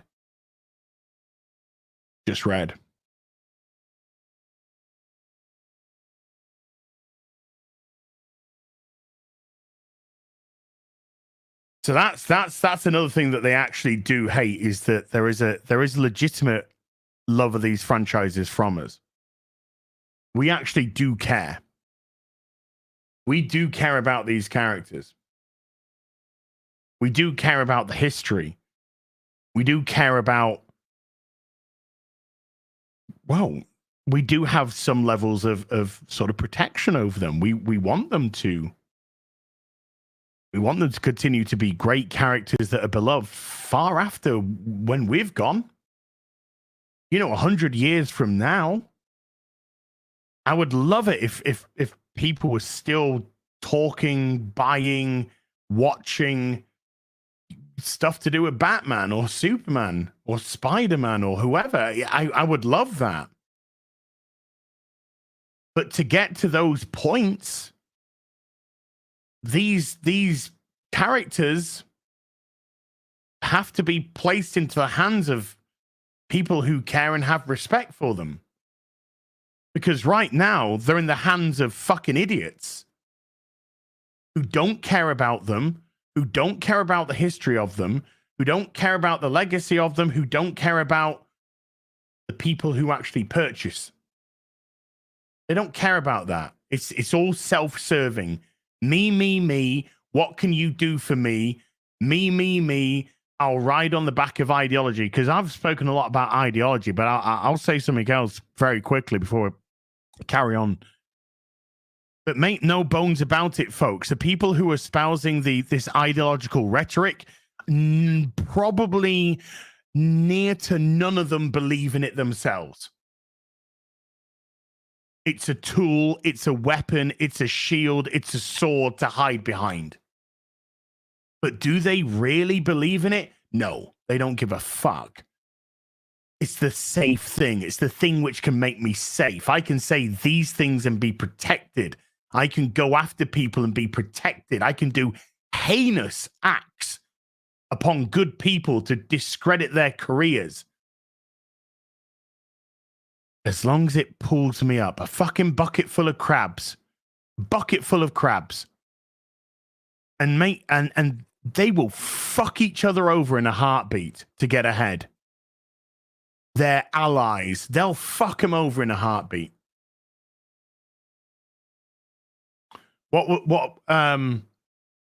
We spoke last week about it was on the I think the second episode or the first episode of Rip and the Silverback, which comes back this Wednesday. We're talking on Rip and the Silverback about how Max Visaggio had been given the prequel comic for Rebel Moon, Zack Snyder's upcoming two-parter. You know, Mags who has only got a job because of what they did to themselves, who doesn't have any talent, whose books don't sell, but they're there because of what they did to themselves. That's it. They're optics. They're a trophy. They're to be wheeled out for press. And they were given a sequel book. Well, guess what? They were back on Twitter this week begging for money. We can't pay our bills. I'm opening up a GoFundMe. Make sure that you don't donate anonymously, because we need to see that name, because we need to see who's giving the money, and we need to see, more importantly, who is not. Because then we will destroy your career.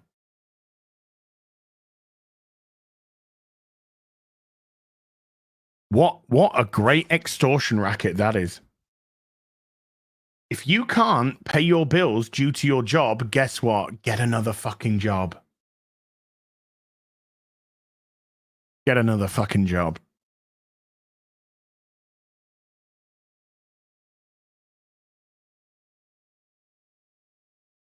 I'll tell you this right now. If everything falls apart for me tomorrow, if tomorrow YouTube say, sorry, as YouTube channel demonetized permanently, never getting another penny off us again. Shit. Okay. I will have empty shelves. I will have no clothes on my back. I will have no heating on, no water flowing, and no food in the fridge. And when we get to that moment, will I come to the camera and beg for money? No, I'll get a job. I'll get a job way before then. Otherwise, you turn into your DSPs. Otherwise, you turn into your fucking boogies and your wingses and your all that kind of lol-cow shit. About 5.5 years into YouTube, things were not going well. I had stopped doing my World of Warcraft content. I was just doing my streaming content, barely getting by. And I said to myself, if things haven't picked up by January, I think it was October at the time, things haven't picked up in January. 5.5 years on YouTube, not a bad effort, not a bad run. We'll go back into work. We'll go back into the rat race. That's where I was. And then, luckily for me, a couple of things happened in the gaming industry that I jumped on, and videos did very well. And it allowed me to move into another area, which was more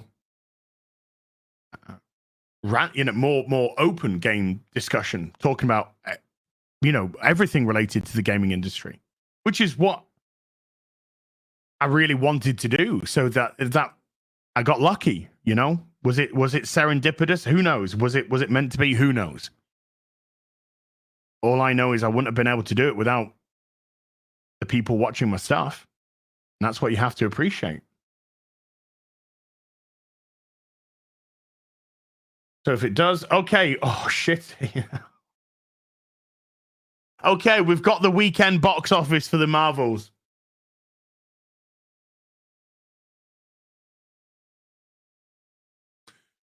Okay, the prediction was a $15 million weekend.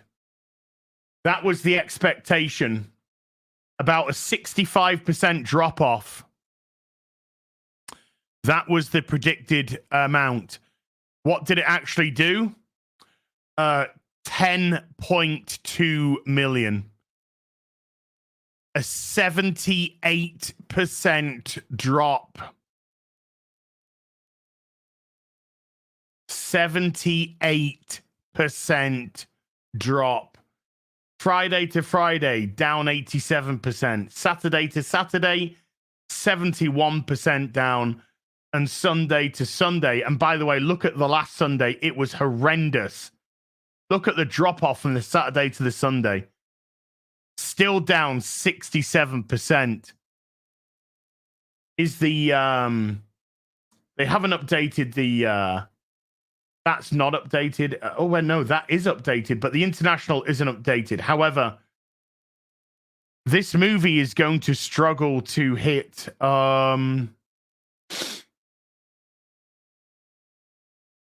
220 million.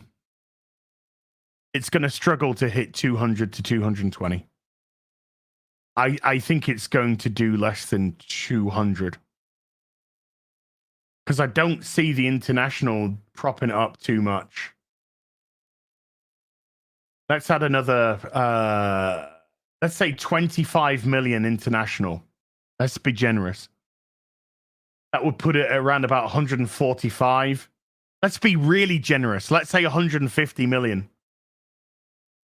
Let's say it hits 150 million with the international. It won't. I don't think it will at all. That's still going to make it struggle to hit 200. It has to hit somewhere in the region of 750 to 800 million, and that is, honest to God, me being exceedingly generous, to break even. The likelihood is it has to hit about 850 to 900 million to break even. That's the likelihood. But I'm being extra generous here. 750 to 800 million to break even. This is going to lose $500 million. $500 million. Oh well.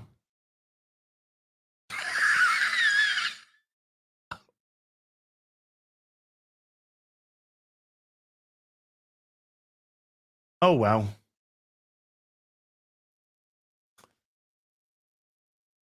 Look, jeez. Look at that fright. By the way, technically on the Thursday, it came fourth as well, because on the Thursday box office, they don't count the preview nights, because the preview amount gets rolled into the Friday. So that isn't 21 million on the Friday and 6 million on the Thursday. That is the combined of the Friday and the Thursday. That's how that works, folks, in case you didn't know. So that's why they don't count the preview days, even though they're doing more at the box office. So that was actually the fourth on Thursday, because there were 3 films that came out, and all 3 of them did more than the well, 3 of the films that came out. There was probably more than 3 films, but 3 of the films that came out actually did more on the Thursday than the Marvels did. But this is catastrophic.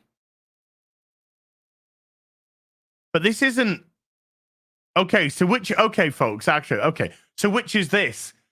Is this a small minority of very vocal fans? Is this why it's done no money? Because a small minority of very vocal and toxic fans did this? Or is this just a thorough rejection by everybody, by normies, by men, by women? Is this just a thorough rejection because they did a gender breakdown, and 65% of people that saw the Marvels were men. And only 35% were women. So women, where are you? What? Oh, maybe women don't just go to a cinema because there's a vagina on the screen. Maybe women as well would like some depth, complexity, femininity, masculinity in their products that they want to watch as well. How fucking bizarre. Now, I'm pretty sure it's a small minority of vocal but toxic fans. Yeah. Women were busy that weekend. Yeah, sorry. We were doing our hair or something. Couldn't make it. Washing his hair. Yeah, folks, that's what you call a systematic, catastrophic rejection across the board. Absolutely. That's just an across 4,030 cinemas. Look at the averages. A Sunday average, $744 a theater. What the? Saturday average, $1,100 a theater. What the?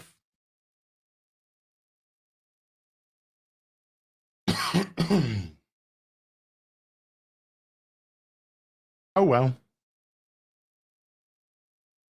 I think Barbie's out of the cinema now.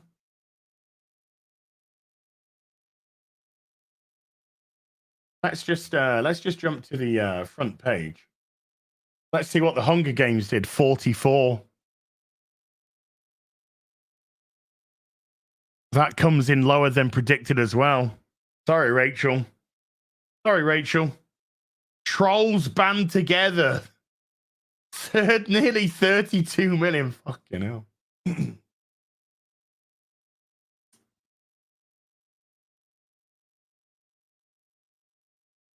Oh, there you go. Yeah, it's actually 65 million domestically now. Jeez.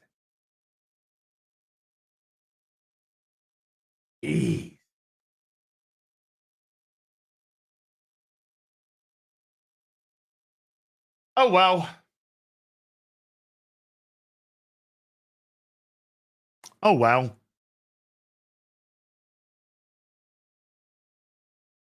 Better luck next time? I think. Maybe. Better luck next. Okay.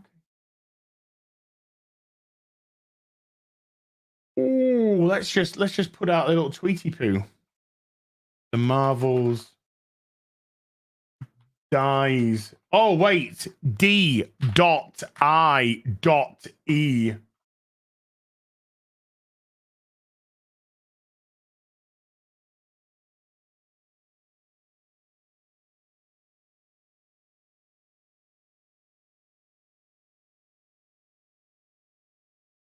A drop of 78% off an already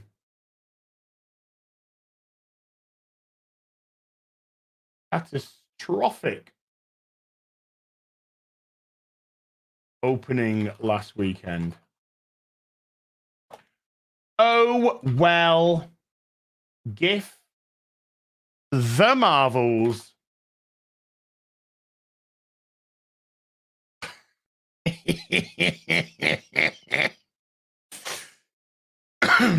Am I taking great pleasure in this? You're goddamn fucking right I am. You're goddamn right I am. I'm taking great pleasure in this.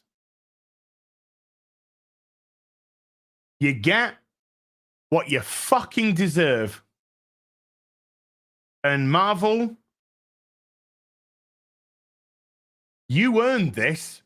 You really, truly did earn this.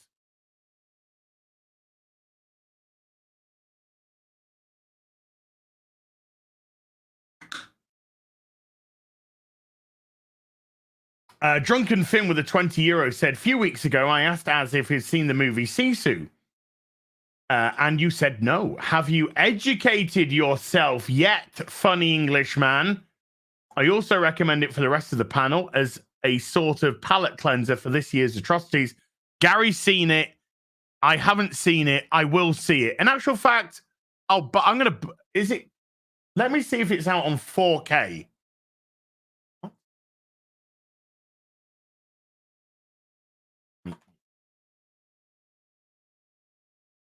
Let's see.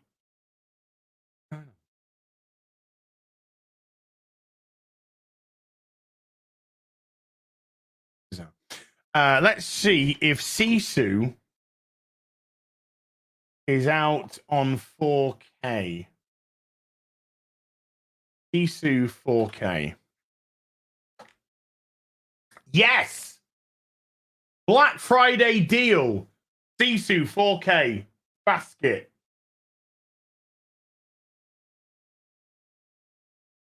Checkout.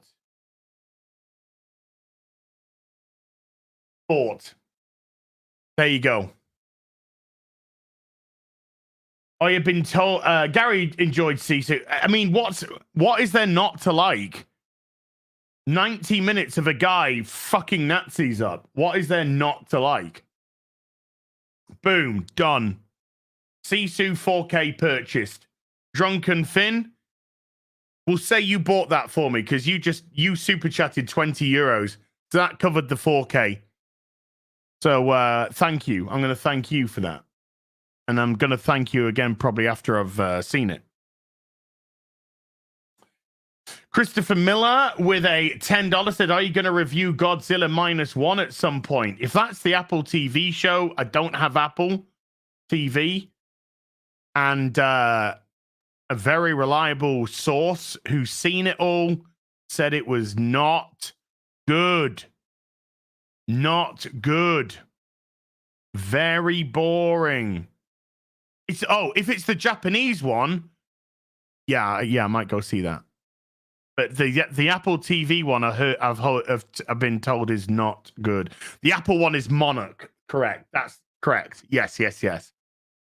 I'll check it out. I'll check it out. Look, man, should I get some of that beard? Should I get some of that beard coloring? Look at this. Look at this little white patch here. That little white patch there. White? Any white there? No. Beautiful brown. Beautiful brown.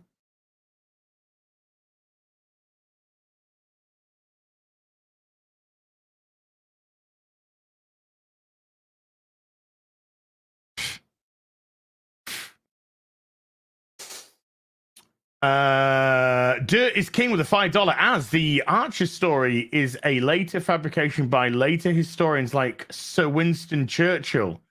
I think the V symbol has more to do with women.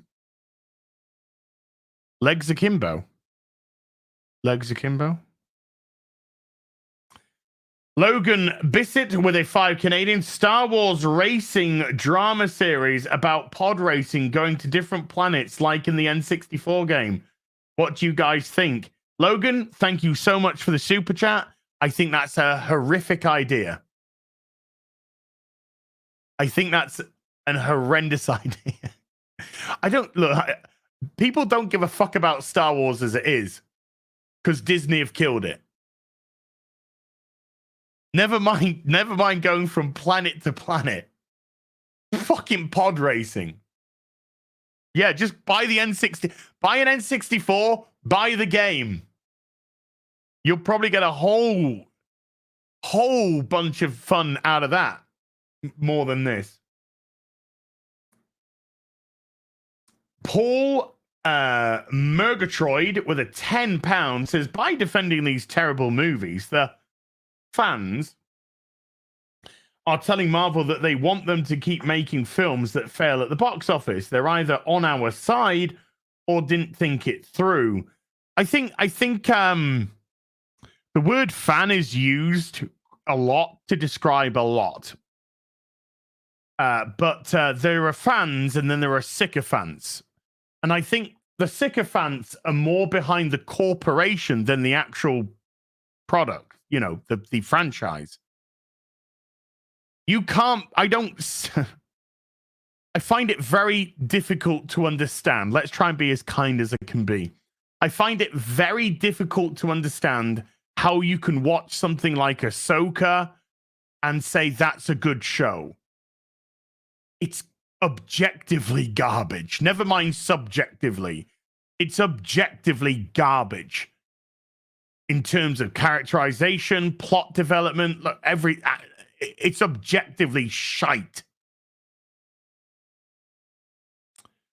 But I think a lot of it is that the corporations have weaponized the fan base onto each other to deflect from them. But all it's done is cause more division and apathy. So congratulations, you played yourself.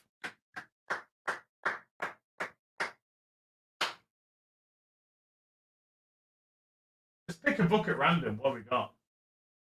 Picking a book at random. There you go. Just a book at random. Detective Comics 963. Anarchy reigns in Gotham. Anarchy there. Spoiler. And Batman.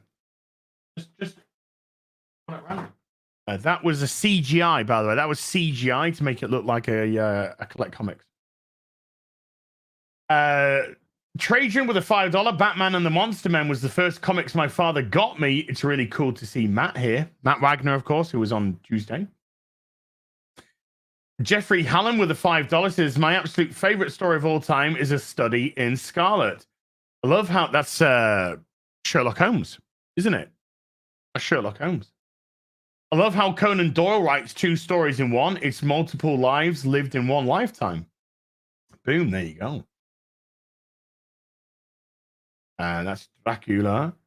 Hyde F10 with a $20. When do you guys see the end of woke films and TV series? Oh, we actually went into that one. And who is holding the line making good shows today? There are some good shows out there. You just got to go to a different country half the time. But there is some good stuff out there. It's just that there is so much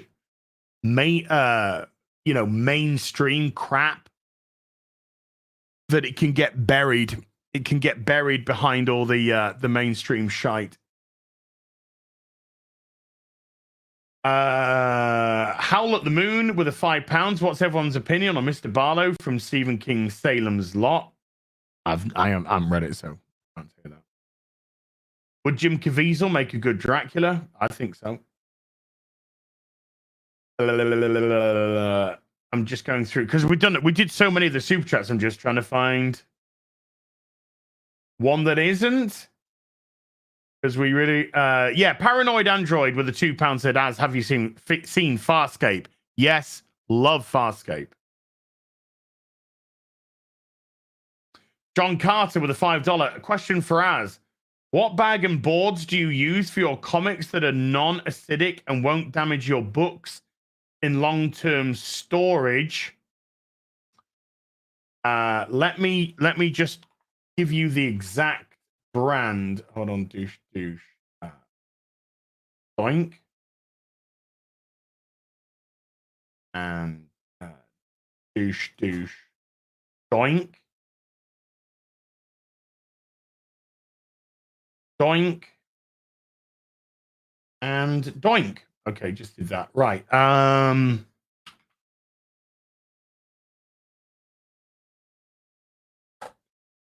a look. Let's see if I can find the exact.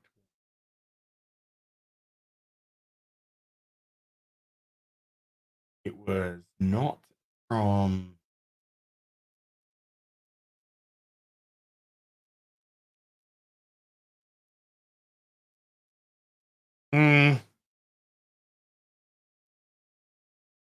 Very specific brand.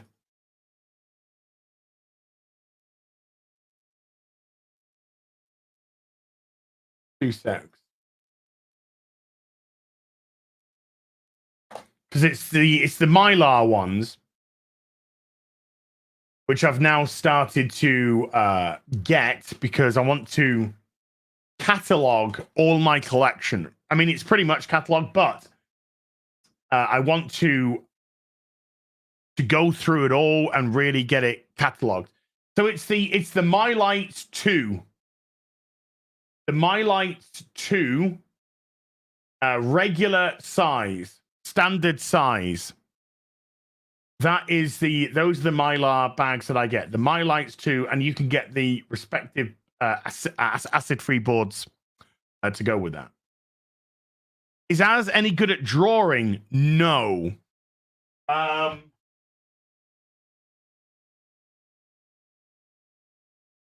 think I have a picture. I think I have a picture that I drew when I was about.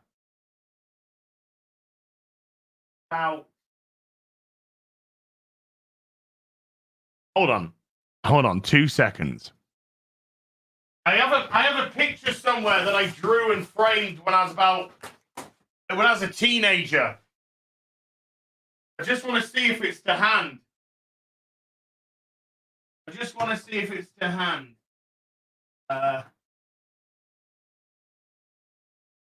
Oh! What I found. I found the whiteboard.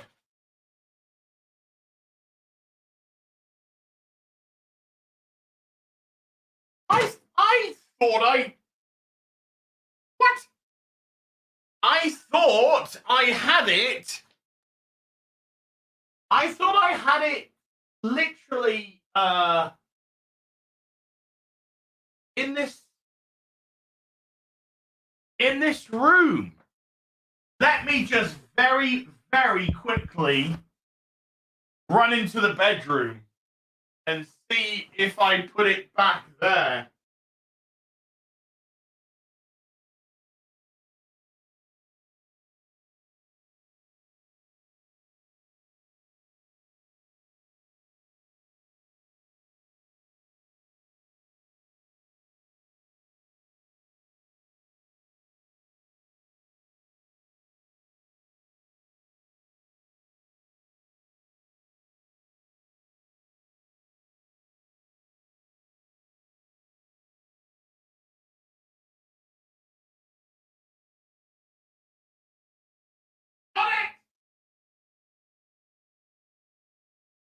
Okay, found it.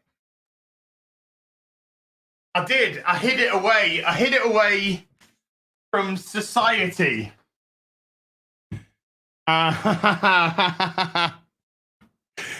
Okay.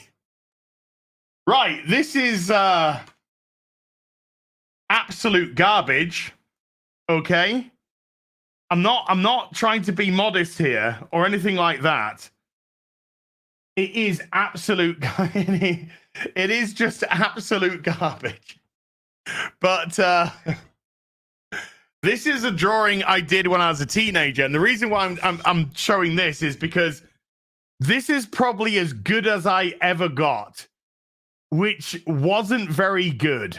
Okay, so this is my attempt. This is my attempt at drawing Patrick McGowan from The Prisoner. Spoiler alert, doesn't turn out very well. So this is about as good as I got. That's about as good as I got. Not very good, I'm afraid. But this is a drawing I did back in the 90s when I was a kid. So that's all I've got, I'm afraid. That's about the level that I got to. So that's why we didn't go any further with that. That's why we didn't go any further with that.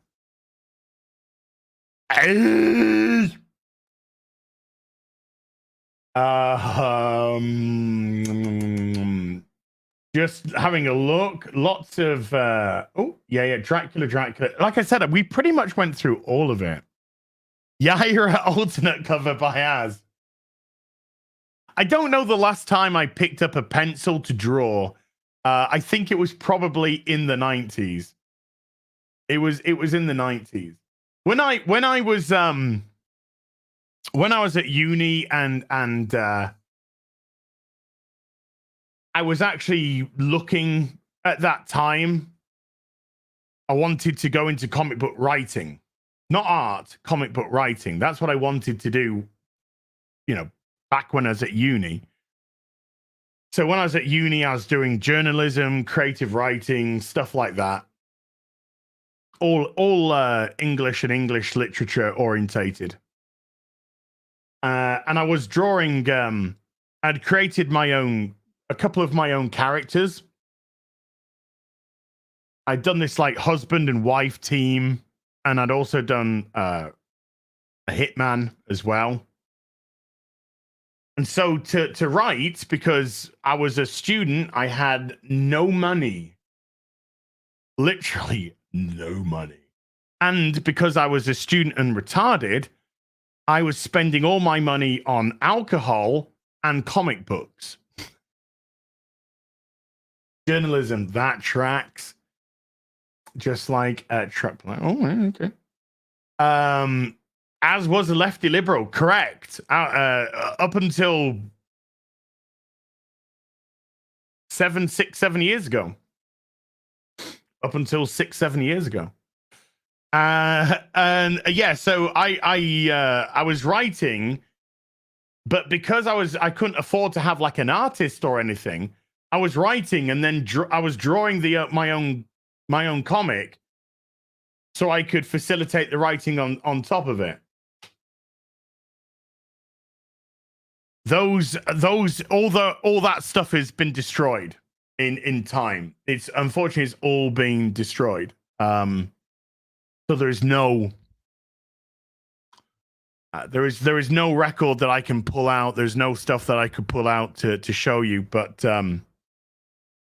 yeah, didn't have blue hair because didn't have hair. Actually, my hair's pretty long.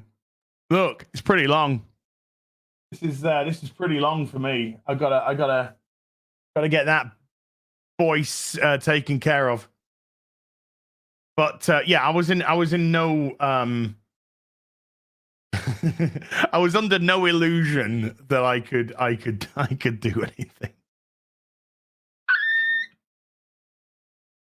Again, this is all Dracula. Jesus Davila just dropping a $10. Thank you, Jesus. Chronicles with a £10. They are right about the English woman. It's excellent TV. Oh, okay. Dracula.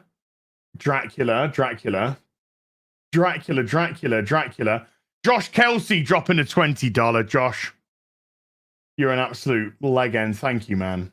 Dracula.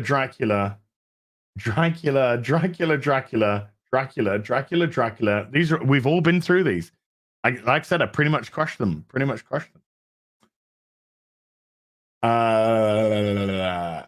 HP Lovecraft with a $10. That is not dead, which can eternal lie. And in strange eons, even Marvel may die. Boom, got him. Dracula.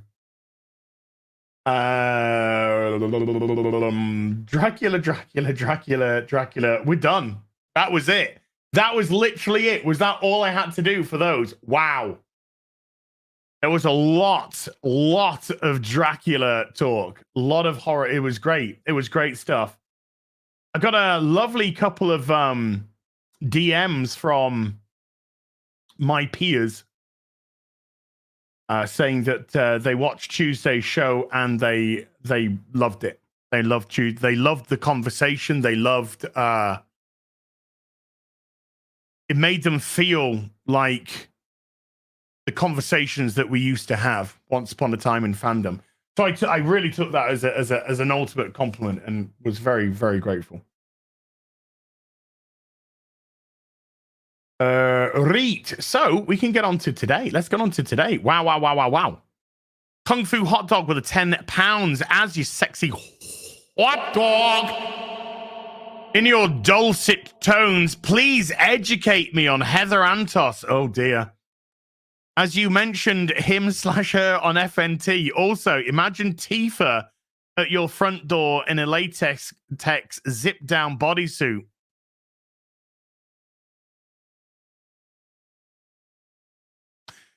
This is for the Casa, the Mojo Dojo Casa de Az. Where's the book? Where's the book? There's the book. Hiding. Little black book coming out. Tifa. Oh, God. Tifa is love. Tifa is life. Can't wait to die so that my eternity will be spent with Tifa. Because I'm going to heaven. I'm going to heaven. Let's go, Cassidas! Little black book. Little black book. Heather Antos is one of the milkshake girls. She's one of the Marvel editor working girlfriends that they brought on in the 2010s who were untalented, garbage, and we're literally there to serve as a potential. I can't use that phrase. It got your boy Zach in a lot of trouble. Potential partnerings for these dirty old men. Anywho, she ended up leaving her job in the middle of the day in tears. She got fired for being fucking appalling. Because she couldn't keep off social media and bitching and screaming and doing all kinds of shit. She then moved into... She was also the physical inspiration for Spider-Gwen. Yeah, they really did want to dump their load. Anyway, she got moved. She went into... where did she go next? She went, it wasn't IDW. She ended up at IDW, but she went to another company next and got fired from there. I mean, left there. And then is currently at IDW, failing miserably there. IDW, by the way,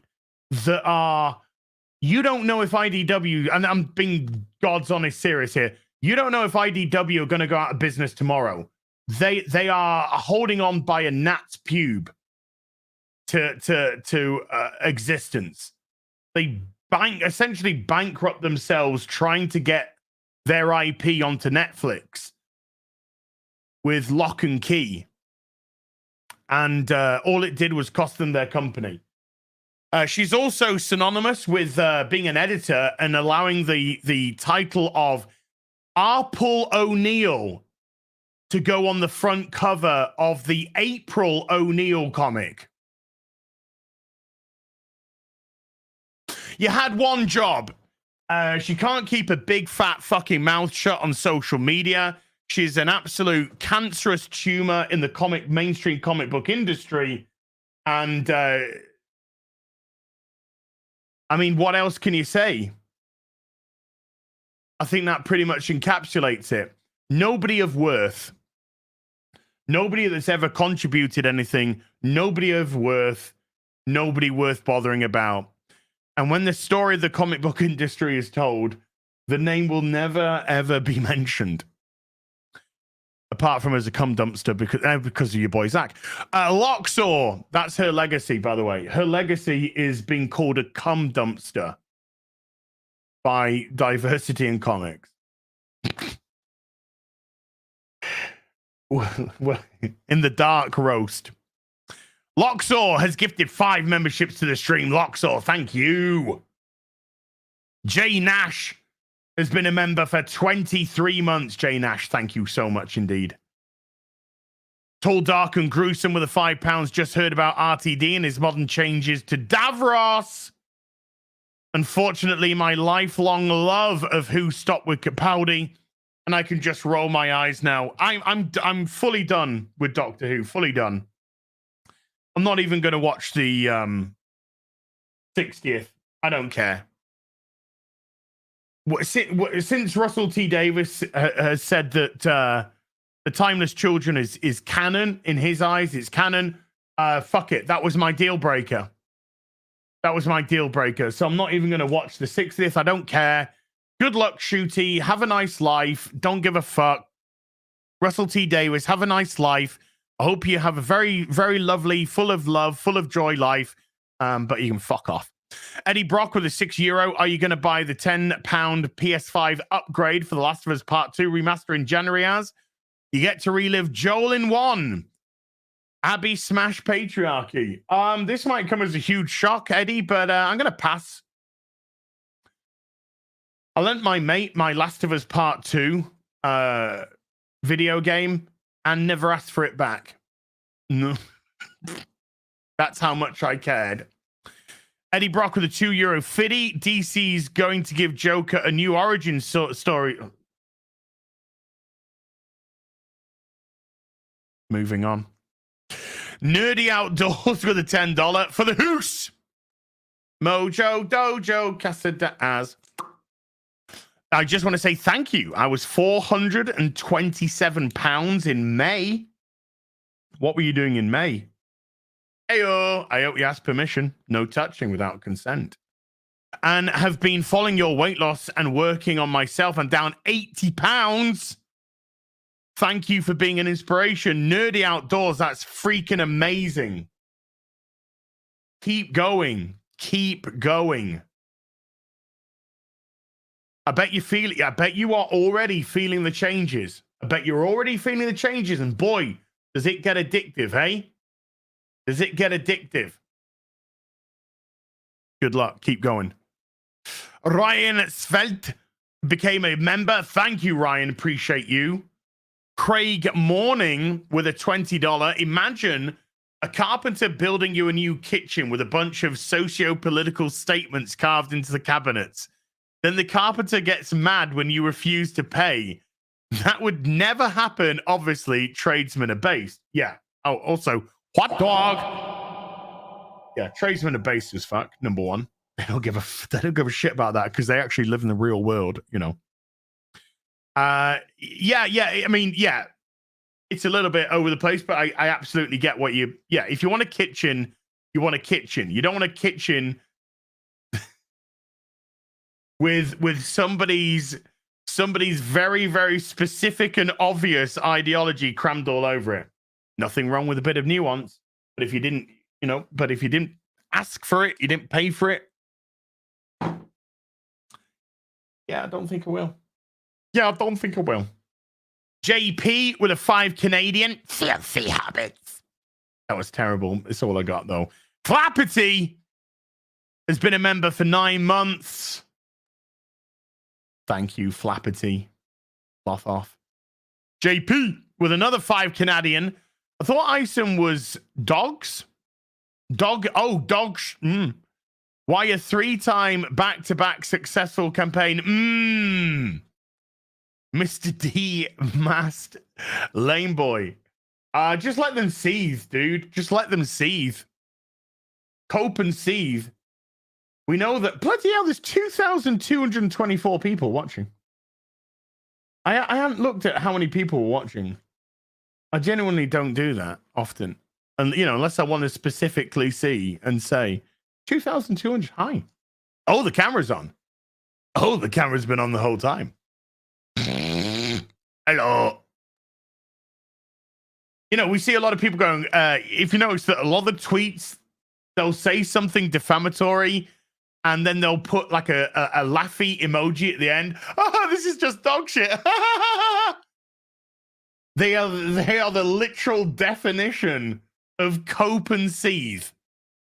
They're laughing and they're just mad. Whether it's mad because somebody's succeeding, whether it's mad because they're counting somebody's money, whatever reason, while they're mad because somebody had the vision and the goal to do something, it doesn't matter. It doesn't matter. Has it affected sales? No. Has it infected people's enthusiasm? No. Has it affected the excitement levels which are around, the buzz that's around? No. But thank you for keeping it in the awareness, the public awareness, because the more people that actually get turned on to that, the better. But you also have to understand that the vast majority of people that are saying this stuff, they don't care. They don't care about comics. They don't care about Eric. They don't care about pop culture. They're simply there for the chaos. They're simply there for the shit talk. That they are there because their content revolves around finding a target and then trying to milk that target for money because they can't personally create anything. They don't have anything to say. They have to latch on to people that do have things to say to be able to create content. Very sad. Very sad. Mohammed Saeed has been a member for 6 months. Thank you, Mohammed. Have you watched Vampire Hunter D Bloodlust? Record of Lodos is awesome fantasy anime that could act as a palate cleanser for Robin. Robin with a Y, Mohammed. Come on now. Embrace anime. Dude, I love some anime. I'm not, as deeply entrenched in anime as some peepee poopies. But, I love my animes. Big fan of, Cowboy Bebop is just the tits. It's just the fucking tits, man. It's amazing. Perfect Blue. Love that film, Perfect Blue. Ninja Scrolls. Ninja Scrolls is absolutely fantastic. Obviously, Akira. We know all about that fucking, Akira.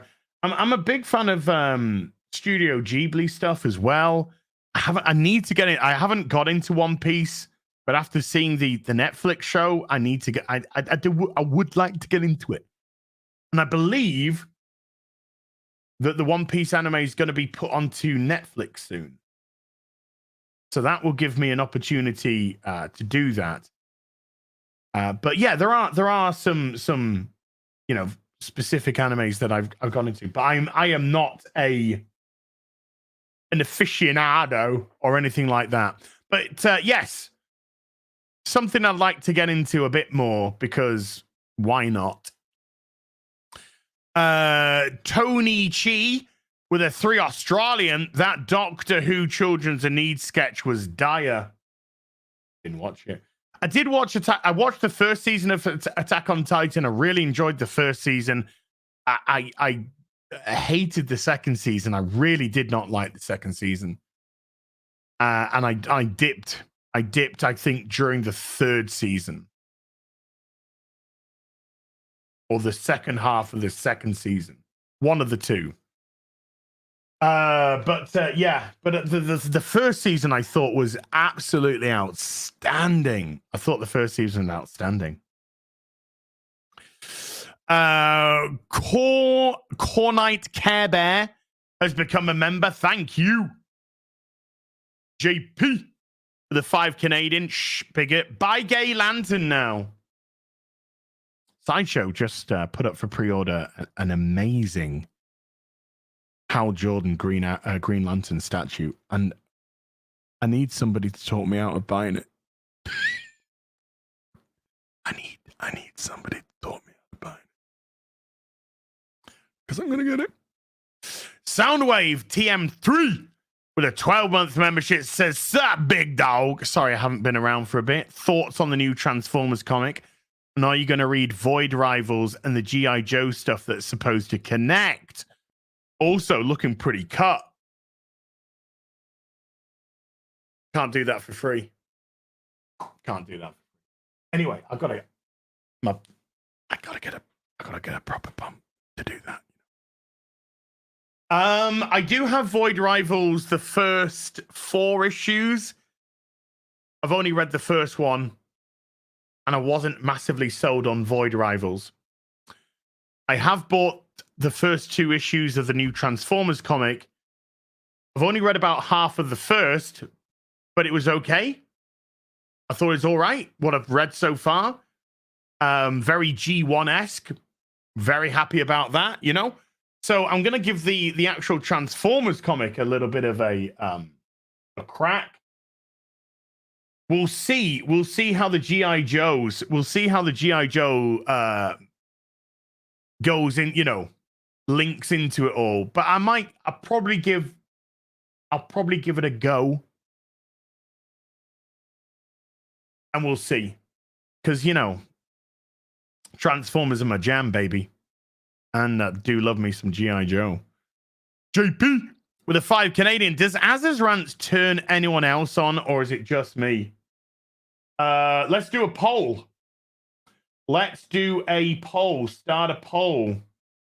Do my rants turn you on? Question mark. Yes, no. Start poll.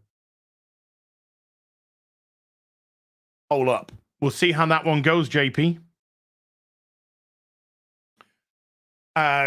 Crystal D with a $2 wanted to say hi. Hi. Always love listening to you. Thank you, Crystal. Appreciate you. Very nice of you to put your bra size next to your name. Pretty based. Just saying, pretty based. D Breezy with a $10 for the demonetization. Right, it's that time of the week, folks. Last week's afternoon tea with Az, demonetized or monetized? Which was it? Drum roll, please.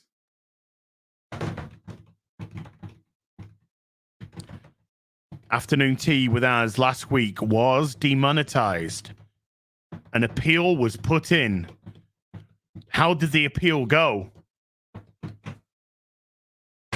Appeal successful. It got monetized. Last week's afternoon tea with Az was monetized after appeal. Shaboy! Shaboy!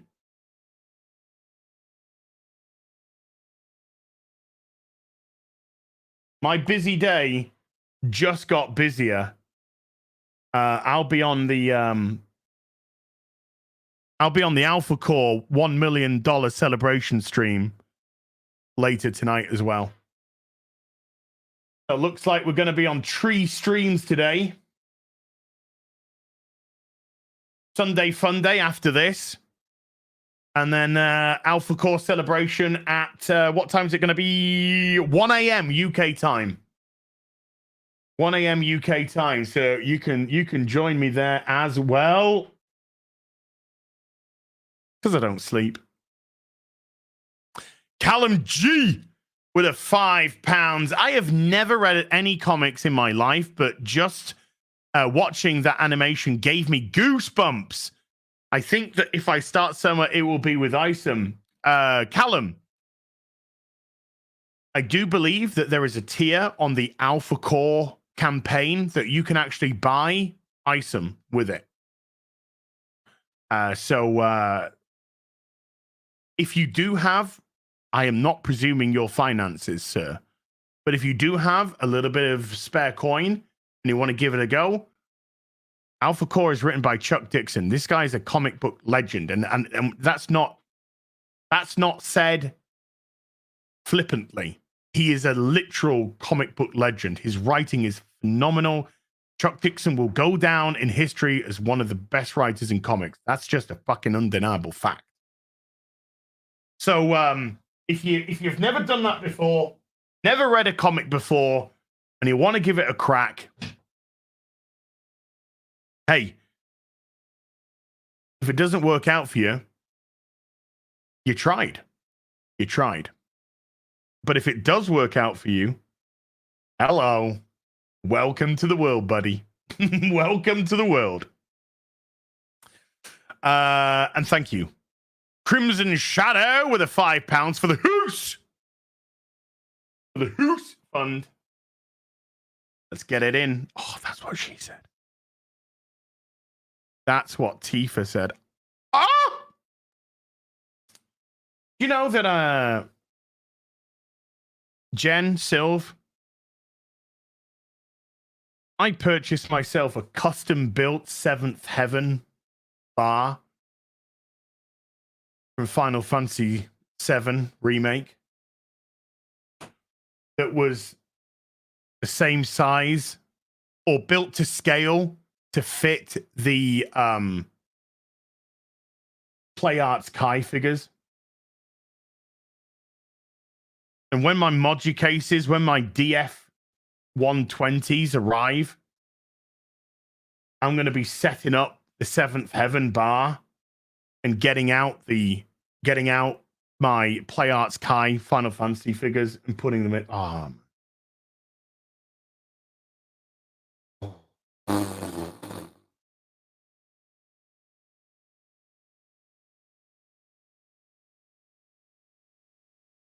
It's gonna be good. It's gonna be good. It's gonna be good.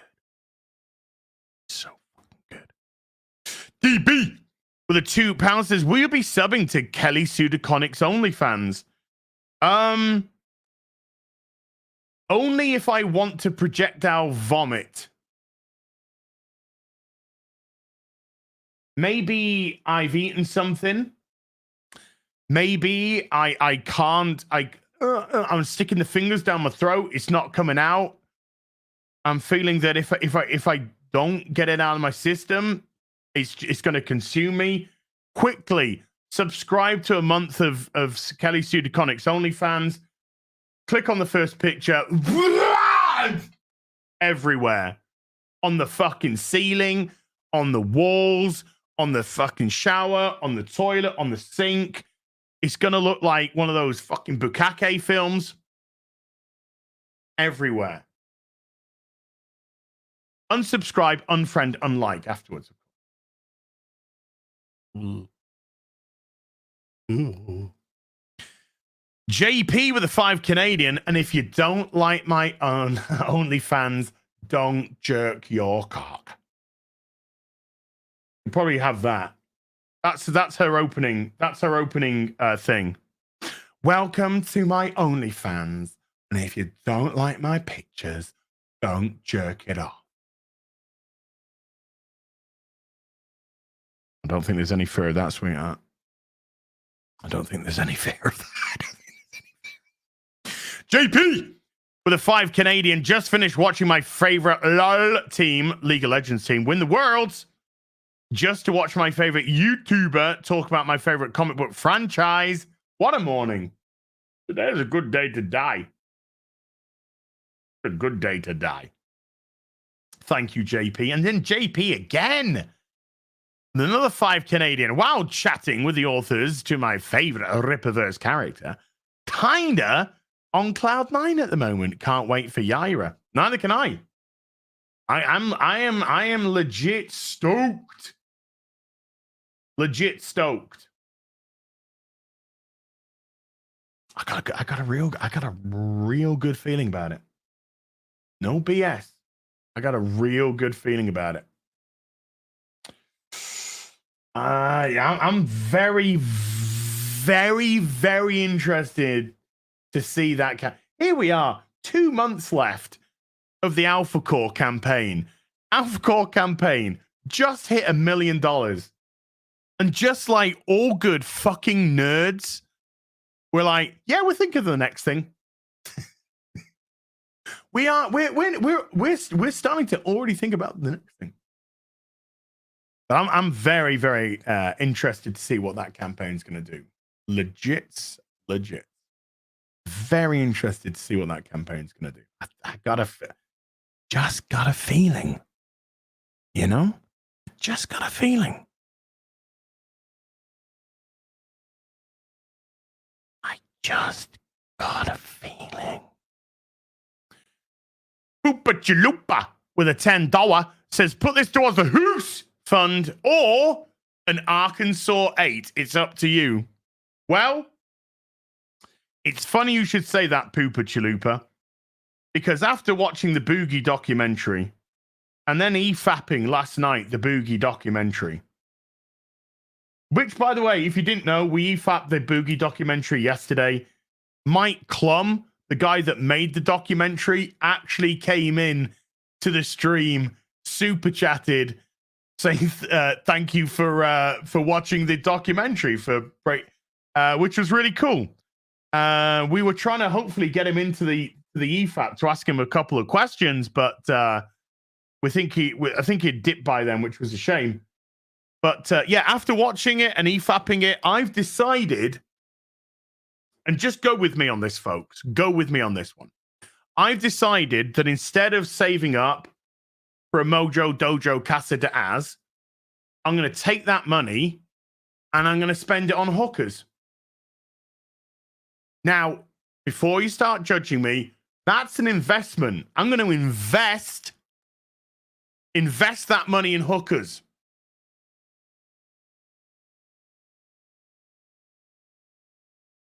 I don't know what the return is,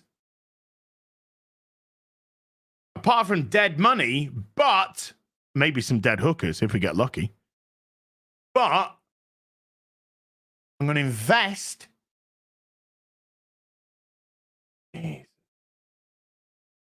Because I deserve it.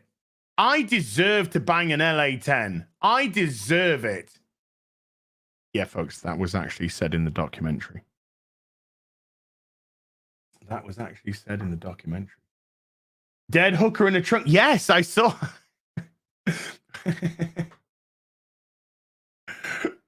without revealing stuff. When I was going through the titles last night and the images, and I just saw this car with the boot open, and it was like dead hooker in a trunk, and I was like, I wonder what that film's about. I wonder what this film Dead Hooker in a Trunk's about. Oh boy. Yeah, thank you. John Doe with a £2. Your solvency must outlast my disinterest.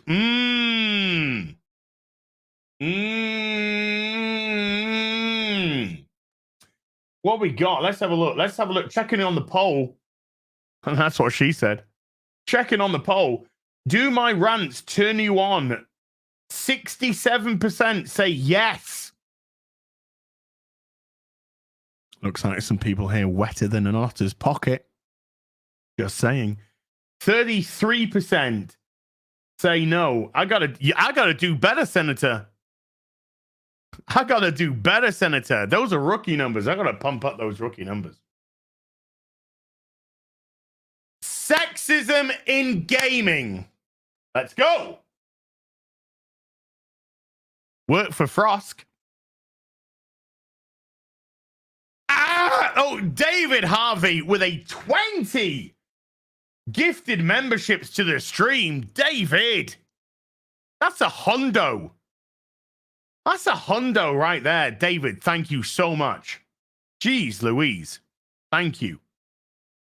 And Roller Coaster gifting 5 memberships to the stream as well. Roller Coaster. Danke schön, mein Herr. Merci beaucoup, monsieur. That's all I've got.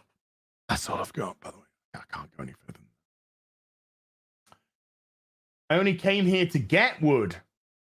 Fair enough. I am here. I just want to make you all aware. I do exist to be easy on the eye for you. I do exist to be easy on the eye for you. And I have no problem with being objectified. I might question your sanity and taste if you want to objectify fucking this thing. But I am here to be objectified. I'm a piece of meat at your disposal. Nothing more. I am nothing more than that. I am nothing more than a piece of meat. Lord Botha gifted a membership to the stream. Lord Botha, thank you. The old man cometh. That sounded like me last night about 3:20 in the morning. Anyway, with a membership for 3 months, I'm down from £374 to £343. £31 gone. In 4 months. Thanks for the inspiration, Az. Dude, this is inspiring to me. You know I like the bald man out. Yeah. Erin likes the bald men. She locked one down, stuck a ring on his finger. Now she just rubs his head all day. And the top of his... Hey. Stop it. Cut it out. Cut it out.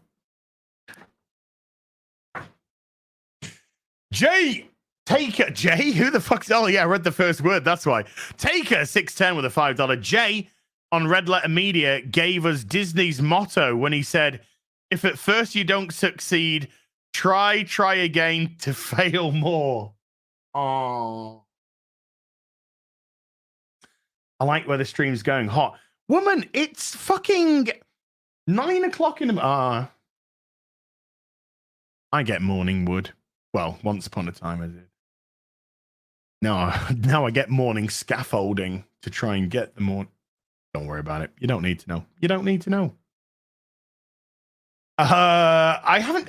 Do you know something? I don't think I've watched any Red Letter Media video for about 18 months now. I think half in the bag just but I did love watching the other stuff, you know, the stuff with the best of the worst and all that. I gotta, maybe one day there'll be a, you know, I will, maybe one day, I'm just saying, maybe one day I'll learn to love again. But it's not today. It's just not today. Goji the King with a $10. Here's my The Marvels movie money. I'm not going to see that crap. However, I got Godzilla -1 early release tickets. It's a movie to be excited about. I'm gonna go see that. I'm gonna go see that. Kryptonian Jedi has been a member for 14. The Marvels also lost all the money it won't make from action figures, lunchboxes, posters, backpacks, DVDs, video games, bed sheets, TV, t-shirts. Yeah, I mean, yeah, you got a point there. You know, these toys are not going to sell. The merchandise is not going to sell as those blue eyes. But these things? You should see them in summer. They just go... In the winter, they tend to go gray. When the sun's not... Hey, stop it, ladies. You're giving me feelings, you know? I'm not talking emotional ones. I haven't felt like this since I took that Viagra last night.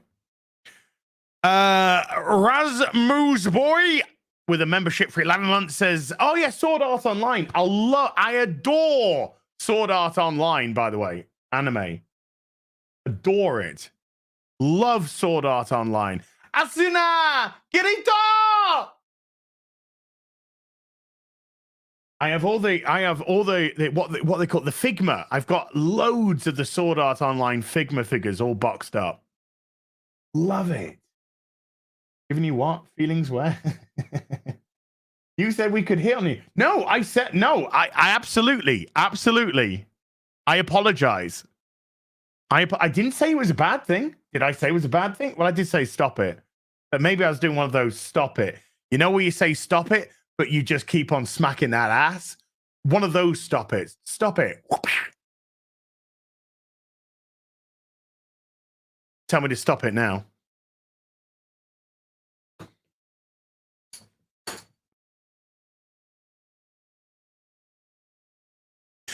As lick what? Excuse me? As lick Sword Art Online for me. Sword Art Online is a quality. So buy some of the Sword Art Online. Like, right. Sorry, dude. I know. I'm sorry. I'm trying to work this into a coherent. I'm sorry, dude. I love Sword Art Online, dude. I love it. I do have a couple of the video games as well. I do have the anime series on Blu-ray. I even purchased it in French by mistake. I have the animated movie as well. I think there's another one coming out or has come out. But yes, love Sword Art Online. I've also got Log Horizon downstairs, which I have not seen yet, but I do need to see. I do need to see Log Horizon. I've been told that is real good shit. So I do need to watch that. I got to set up I haven't set up the Xbox as a 4K player yet, and I need to do that. Oh, hey, see that? See that? Heroin.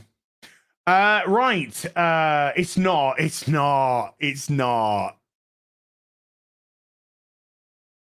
Crack. Clyde Dashing with a $10. I don't judge people based on politics. I judge them based off on what their favorite Transformers and comics are. Absolutely correct. Correct. I ain't going to judge you based on where you stick an X once every 4 to 5 years. But I am going to judge the fuck out of you based on which Transformers you like and which you don't.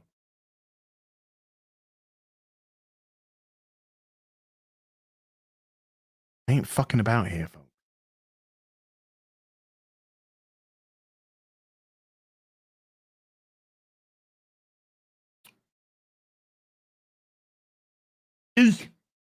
Serge Binder has become a member. Thank you. Best name I can think of. Has been a member for 19. Thank you. Best name I can think of.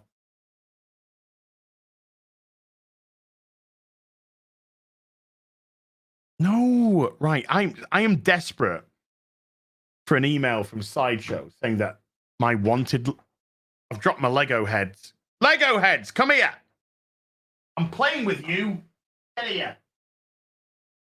Get here. I got him. I got him. I got the Lego heads that I was playing with all stream. I judge you based on your favorite Spider-Man, and why is it Tobey Maguire? Of course it's Tobey Maguire. Actually, Tobey Maguire is my favorite live-action Spider-Man. That's just a fact. True Vintage RNB fan with a $2. Where's your church, Pastor? As I want to attend. My church is the Swoley Church. Come get it! And I pray for these games. I pray for these games. Serge Binder has been a member for 7 months. Sad thing is, they have destroyed things that they don't give a damn about, but mean the world to us. They will just move on to the next IP. Yeah, that's the whole point. The point is that they're a virus. The point is to come in, infect, move on. Destroy everything you love. It's all Marxist commie bullshit, by the way. Come in, destroy your entertainment, destroy what you love, make you reliant on something else. Remember the old saying, oh, nice fandom we got here. Would be a shame if somebody was to fuck it up. That's what they do. That's what they do. Come in, infect like a virus, move on to the next. Because they don't care. And all they're doing is alienating the audience all the way. That's it. That's it. Good on you. Well done. How's that working out for you? Let's just have a look at the Marvels. Oh my God! Paquet Albert Gabriel with a 5 Canadian. You're going to have a way better retirement than me just with those long boxes. Pour la maison d'Az. Merci beaucoup, monsieur. Je t'aime. J'habite dans le bordel. Wait. That's wrong. That's wrong. I think I just said I live in a brothel. Oh, well. Better get a discount. Hey, hey, look, Boogie's here. He's brought 200 grand with him. Whoa. Canada Shire is my 3rd biggest audience. Biggest audience, America Shire. 2nd biggest audience, Great Britain Shire. 3rd biggest audience, Canada Shire. Beast. Nathaniel Updike with a $5. Keep up the great work, as I'm a Titans fan and love Perez art. Oh, R.I.P. George Perez, man. Oh, for the new Teen Titans, beautiful stuff. I enjoyed the Judas contract. What other Titans stories would you recommend? I mean, the whole of the Wolfman Perez run, just read it all. Just read the whole fucking thing. It's so great. The writing's so great. George Perez's art is outstanding. such a loss. Such a loss. And if you like that, go buy Crisis on Infinite Earths. From the same era, from about 86. Go buy Crisis on Infinite Earths and read that with the prayers up. Incredible stuff. Harry Brownhole with the 2 Canadian.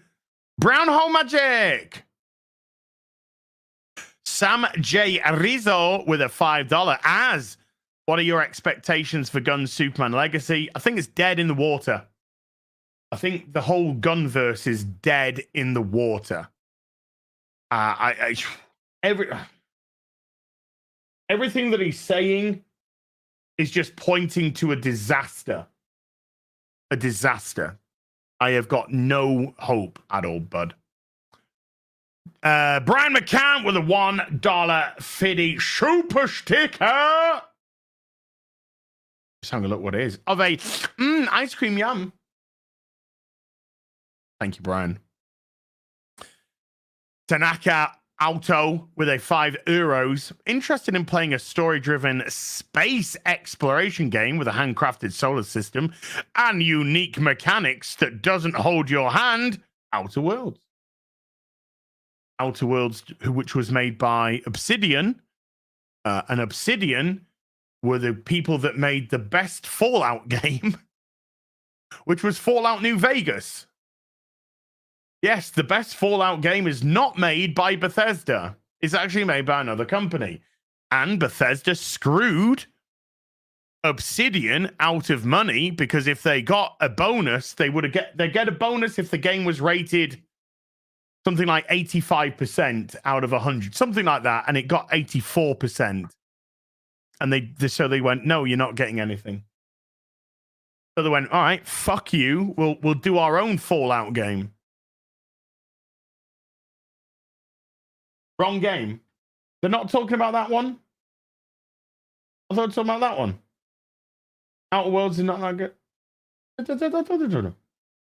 Outer Worlds is well because I didn't. As just became the bad autocorrect. Did I? Outer Wilds. Oh, Outer.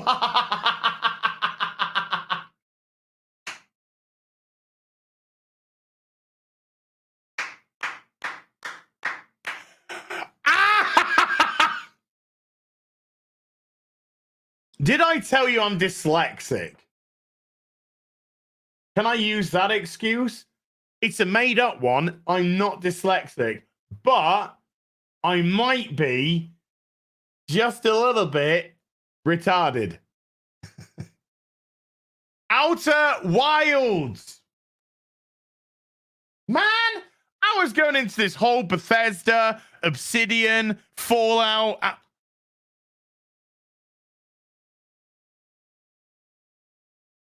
Let's have a look. Outer Wilds. Just came out on Steam. Have a look, see. Because I'm always up for a new game. Hold on. Hold up. Wait a minute. Let me get right. Let's all watch. Let's all watch together. Do you want to watch together? Do you want to watch together?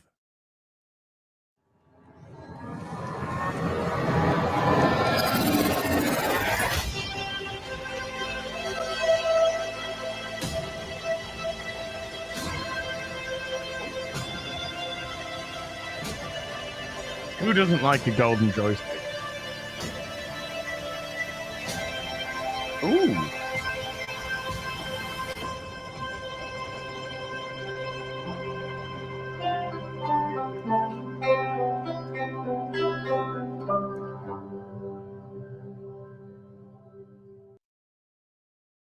Okay. Well, it's out. Recent reviews, very positive. All reviews, overwhelmingly positive. Came out 18th of June, 2020. Is it single player or multiplayer?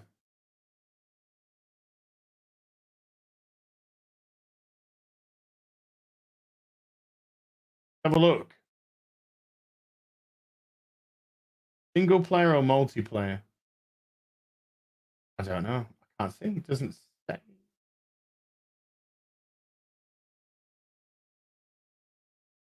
I might check it out. Might check it out. Anyway, Outer Worlds. Let's getting back to the Outer Worlds. Cat SOS with a $10 for Robin Hood reviews. Thank you. Can I be self-indulgent? Can I be self-indulgent? I really shouldn't be, but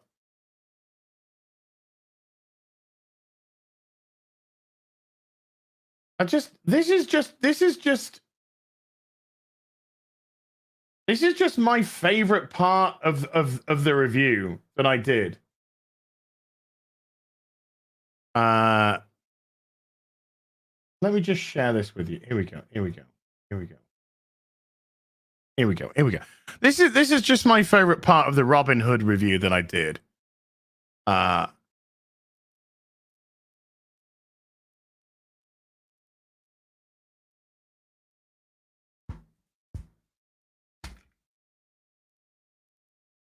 Wait, is there no sound? God damn it, Leroy! On mute.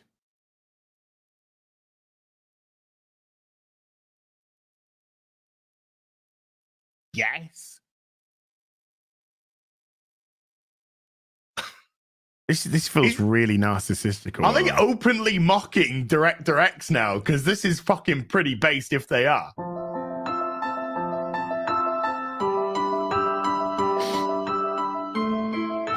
I mean...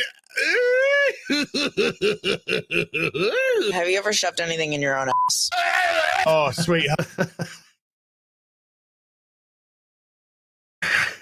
I think that clip of "Have you ever shoved anything in your own ass" is gonna return in a lot of my videos. I think Director X shoved his head up his own ass, big time. I think definitely did that. But he's definitely got his head implanted right up there. Thank you, Cat SOS. Who knows with a £5? This is a big Transformers fan. What do you want from Transformers Reactivate? I personally want it to get the same love the Arkham games did. That would be great. I mean, I did have a look at the trailer, and I'm interested.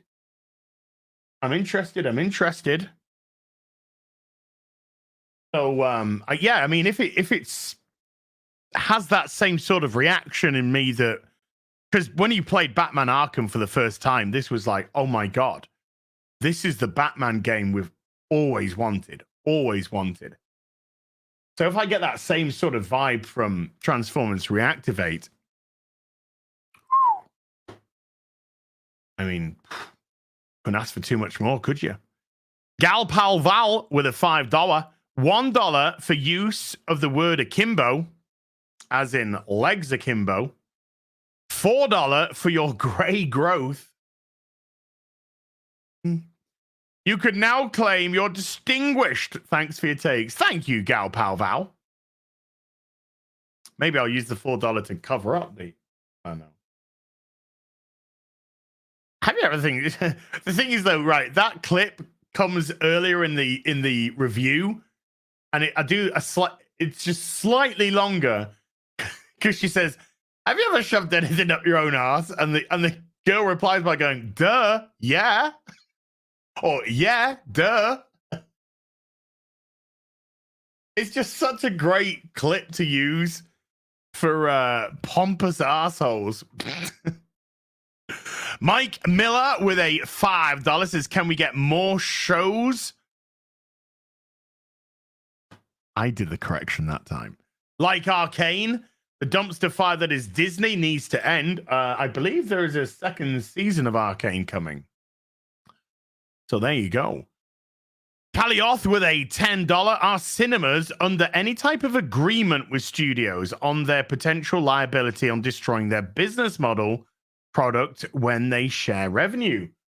I'm not sure But I do know that I think it's after the first week, cinemas are allowed to drop the number of theaters that are showing the film.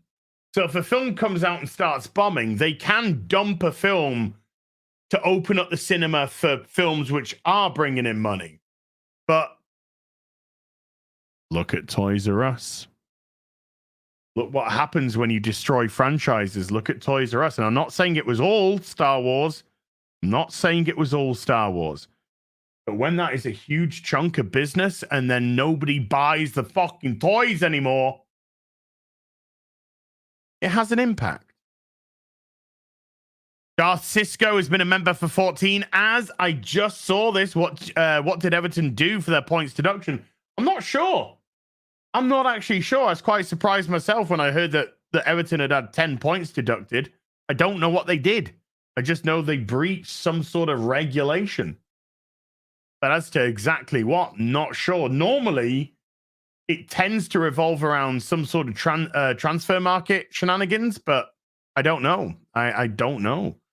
Goji the King became a member. Thank you, Goji. Tomby has been a member for 8 months. Talented bastard, ain't you?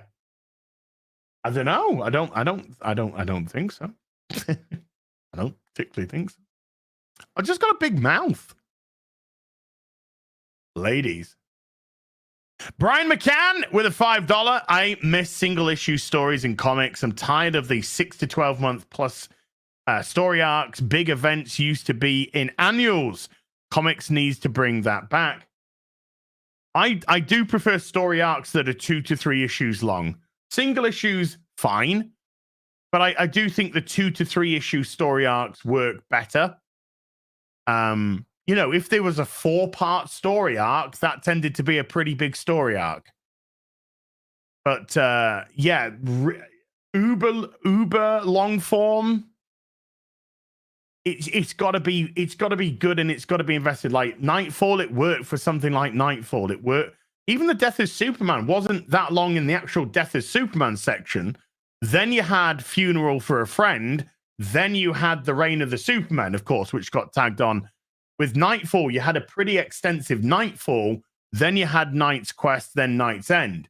But they were huge things. Cataclysm, big thing. No Man's Land, very big thing.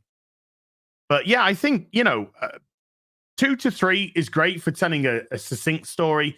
4 is good for telling a little bit juicier. I love the sexy voice dump as. So Batman of you. What sexy voice?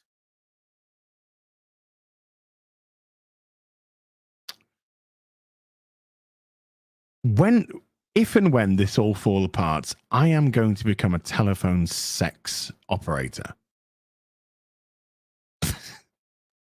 That is the only thing that I would be qualified for. That is it. That's what I'm going to do. Hi, you've reached Jason. How can I help you? Jason, I'm home and I'm alone and I just split up from my husband and I feel that I need somebody. Oh, well, Jason's here for you. What's your name, pretty lady? I'm not really that pretty and you know I don't think I look particularly. Oh. You look good to me. I can tell. I reckon at least 16 of you came. Honestly, I think at least 16 of you just fucking gushed right there. If you were sitting on a stool, you probably slid down the stool.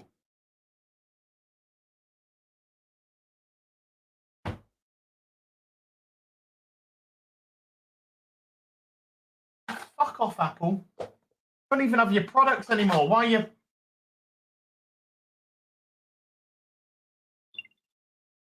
Fuck off! Shut up!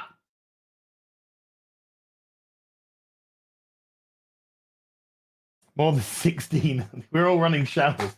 Cold showers. See? I ain't joking. I'm going to get fucking sex trafficked by Andrew Tate. That's what's going to happen to me. Oh, do you hear about Az's YouTube channel? No, what happened? Oh, YouTube shut him down. Oh, how's he doing? Where? Don't know. 2 years later, fucking hell, he's resurfaced in Romania.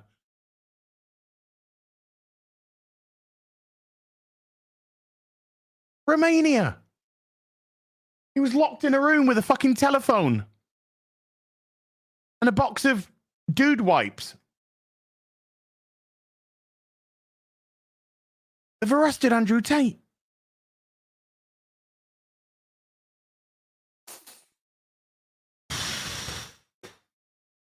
He's not even called Jason. Anyway, Jay with a $2 keep drawing. No. Look. Sometimes you just have to realize. I realized early enough. Be careful, lads. It's a dangerous world out there. Fucking bag over my head. Bag over my head. Lights out. Boosh. Next thing I know, I'm coming around. I'm tied to the chair. All right, this is getting a bit kinky now. Tied to the chair like that. Hood comes off. All that's in front of me is a microphone. And Vera from Basingstoke. Hi, this is Vera from Basingstoke. I don't normally do this, but I'm just feeling a little bit alone tonight. Well, Vera, I might be a prisoner, taken against my will. I have no idea what country I'm even in, or if I'm going to make it out alive. But I'm going to make you come. Oh, thank you ever so much.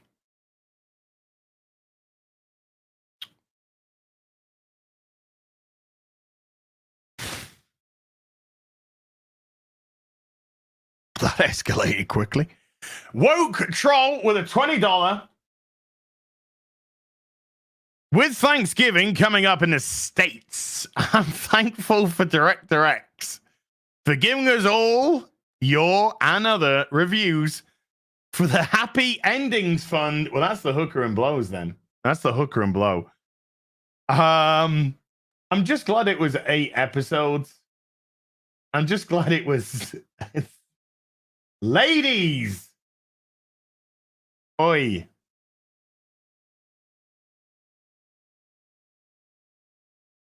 Stop it. That's better. Cooled off a little bit. Cooled off a little bit there. Yeah, I'm just glad that it was 8 episodes and that's it. Because if I had to watch any more, then I probably would have tried to have gotten myself some of that Canadian healthcare. That's all I'm saying. I probably would have tried to get some of that Canadian healthcare. Grey Man with a 2 Swiss says, that I don't care anymore is the sad part. That's apathy, dude. That's apathy. And the thing is, you don't care that you don't care. That's the apathy. Danish Bacon has become a member. Thank you, Danish Bacon. Eddie Brock with a €60. Surely we all want to see an original story arc from such iconic villain to be brought into comic continuity instead of keeping his origin a mystery. Why have a mystery when you can just, be devoid of ideas and The Wicked Plumber gifting 10 memberships to the stream. Wicked Plumber. Thank you. Appreciate you. Sausage puns are the worst with a $5. As you ever read the Xanth series by Piers Anthony? Always thought they would translate well to film, magic, fantasy, and silly. Love your Moira streams. I've been enjoying doing the Moira streams. Very chill, very cool. Chillax, as we used to say back in the 20th century. Mark of Reality has been a member for 14 months. Thank you, Mark of Reality. Elsid Barrett has been a member for 2 months. How many babies does it take to paint a house? I'm very concerned about where this one's going. But thank you, Elsie. Brass Monkey with a $10 for the Hoos Fund. Going in the book. It is going in the book.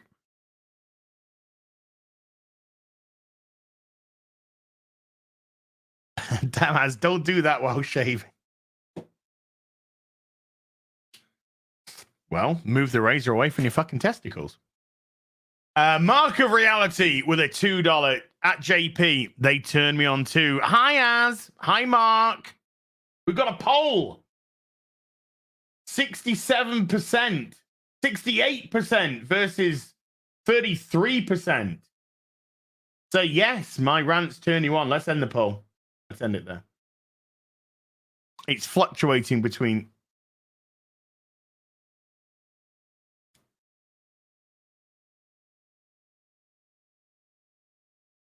Look away for a second. I'm taking my clothes off. Well, I'm not. I'm just literally wiping wet on my wet. Wiping wet on my wet. If I turn up to the stream later in this t-shirt, you can call me a fucking scumbag. Snake Oil Sean has been a member for 2 months. I love Chuck Dixon's run on Alien Legion. I never read that. DC man. Gizzatron has become a member. Thank you, Gizzatron. And Senor Nessuno gifting a membership to the stream. Thank you, Senor Nessuno. Go get it. There. We're gonna have to put you in the timeout room. It's a dark room. You get a bag over your head, and Andrew Tate comes and puts you into sex trafficking. Danish Bacon with a 900 Danish. I'm going to buy Alphacore right away, and here's a small Sunday fun day treat. There is nothing small about that. That's a big Sunday fun day treat, dude. Danish Bacon, thank you. Fucking love bacon. And Danish bacon is the best bacon. We used to get Danish bacon as a kid. What was it called? What was that Danish bacon called? It's like Dane. I want to say like Dane Pack or something. What was it called? We used to get that. It would have 69% would have felt right. I don't know how you can take that. Quite a few ways. That's what she said. Johan Naxos with a $10. The ultimate Chad move when Boogie is eventually forced to sell, buy the foreclosed house from under him and gut it, except for the treadmill and the Batman bathroom. New silverback enclosure. A nice house. It's a really nice house. It's a big house. Clean it out. Clean your room. Clean your room. Just from a psychological standpoint. It's true. Whether you like Jordan Peterson or don't like Jordan Peterson is neither here nor there. Clean your room. Clear your room is so important. It is so important. It really just gives you a completely different perspective. Since Mr. Porkchop and I sorted this fucking mess out, it's done wonders for my head. My head stuff. I gotta smash through these. I got a Sunday fun day in 10 fucking minutes. I gotta eat. Gordon Cadell has been a member for 14 months. Hi, Az. Love all you do, as you know. I have to commend you on your part in the Boogie stream. It was like an old school Attenborough doc. Have you recovered from this? Was it more painful than Gollum? The EFAP last night, I absolutely had a blast. The guys who were on were fantastic. There were so many great perspectives, and it was. I loved it. I did drop Mulder a text afterwards, just thanking him because had a really good time. If you haven't seen yesterday's EFAP, we go through the Boogie doc, and No shade on anything. It's just the way I feel.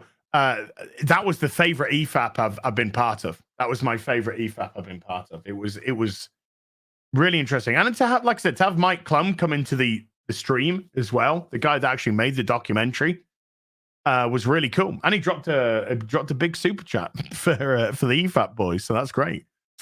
Best name I can think of with a $5. My girl asked to see my comic collection last night.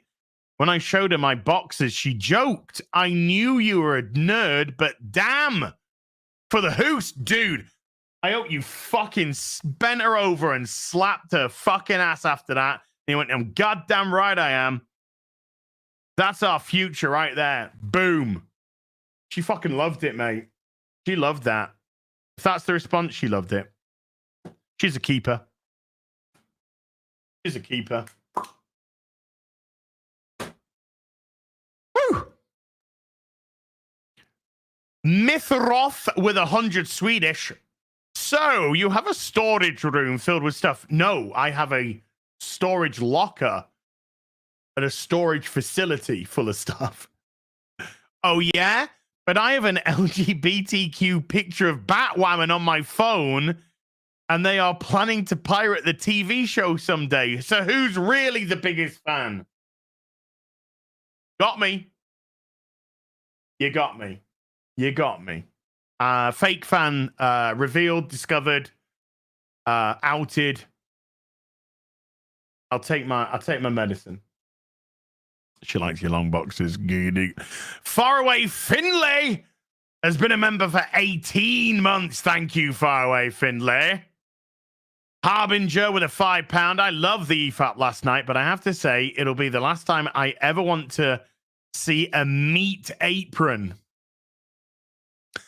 Which one, Harbinger? The first one or the second? Oh. Yeah. EFAP sounds kind of kinky. It's not, and it doesn't stand for electronic fap. It stands for every frame a pause as we autistically go through stuff. Danish Bacon with a 200 Danish. Star Citizen is the only proper space exploration out there, and it's nothing like Shitfield. Oh, poor Starfield.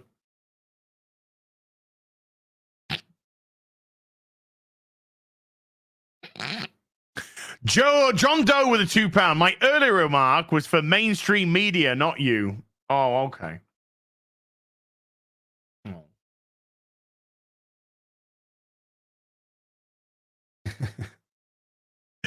I think we could kinkify bread today. The way that this fucking stream's going.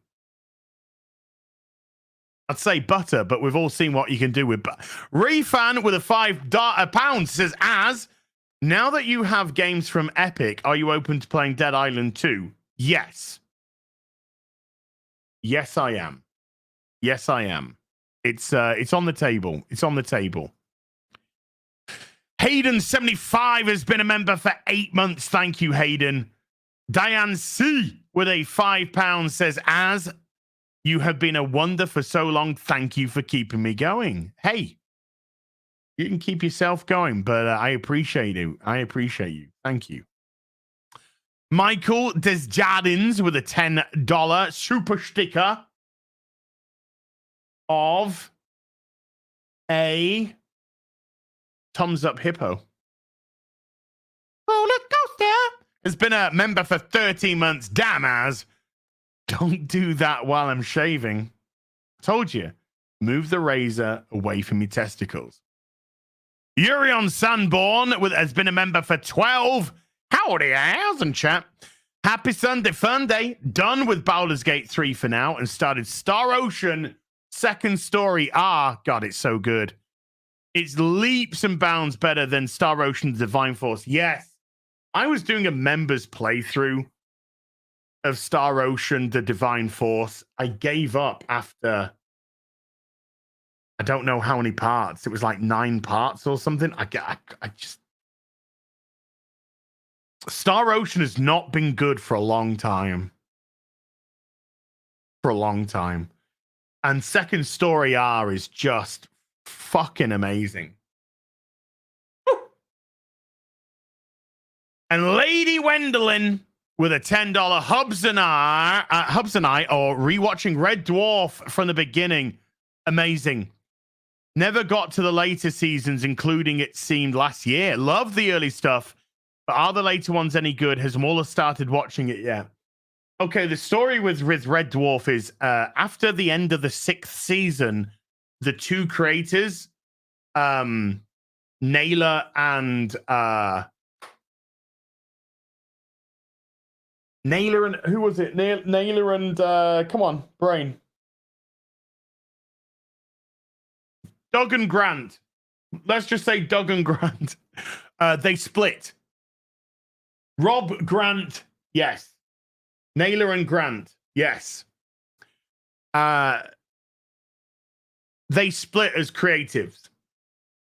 And the guy that was responsible for most of the comedic aspects of it, the comedy, was the one that left the show. And the one that was responsible for more of the, the actual arcing story and that sort of business, the drama aspect of it, he was the one that stayed. So there is a pretty big drop off in the quality. I'm just saying. I believe last year they've come to terms with the license of Red Dwarf, and they're both going to be creating Red Dwarf content.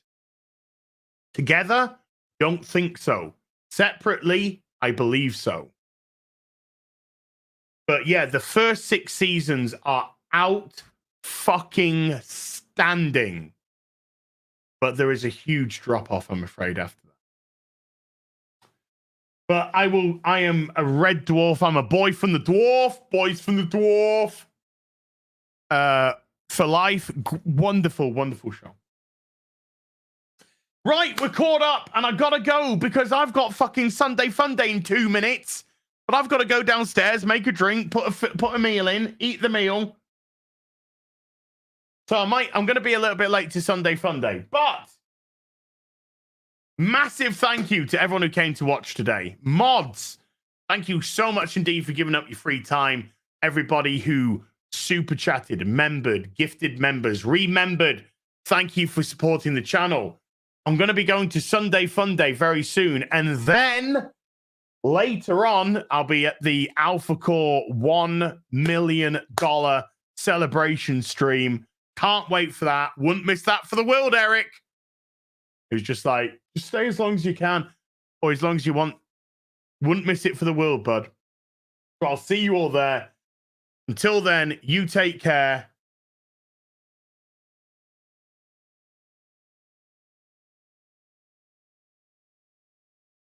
No, it hasn't frozen. I just didn't move. Bye for now.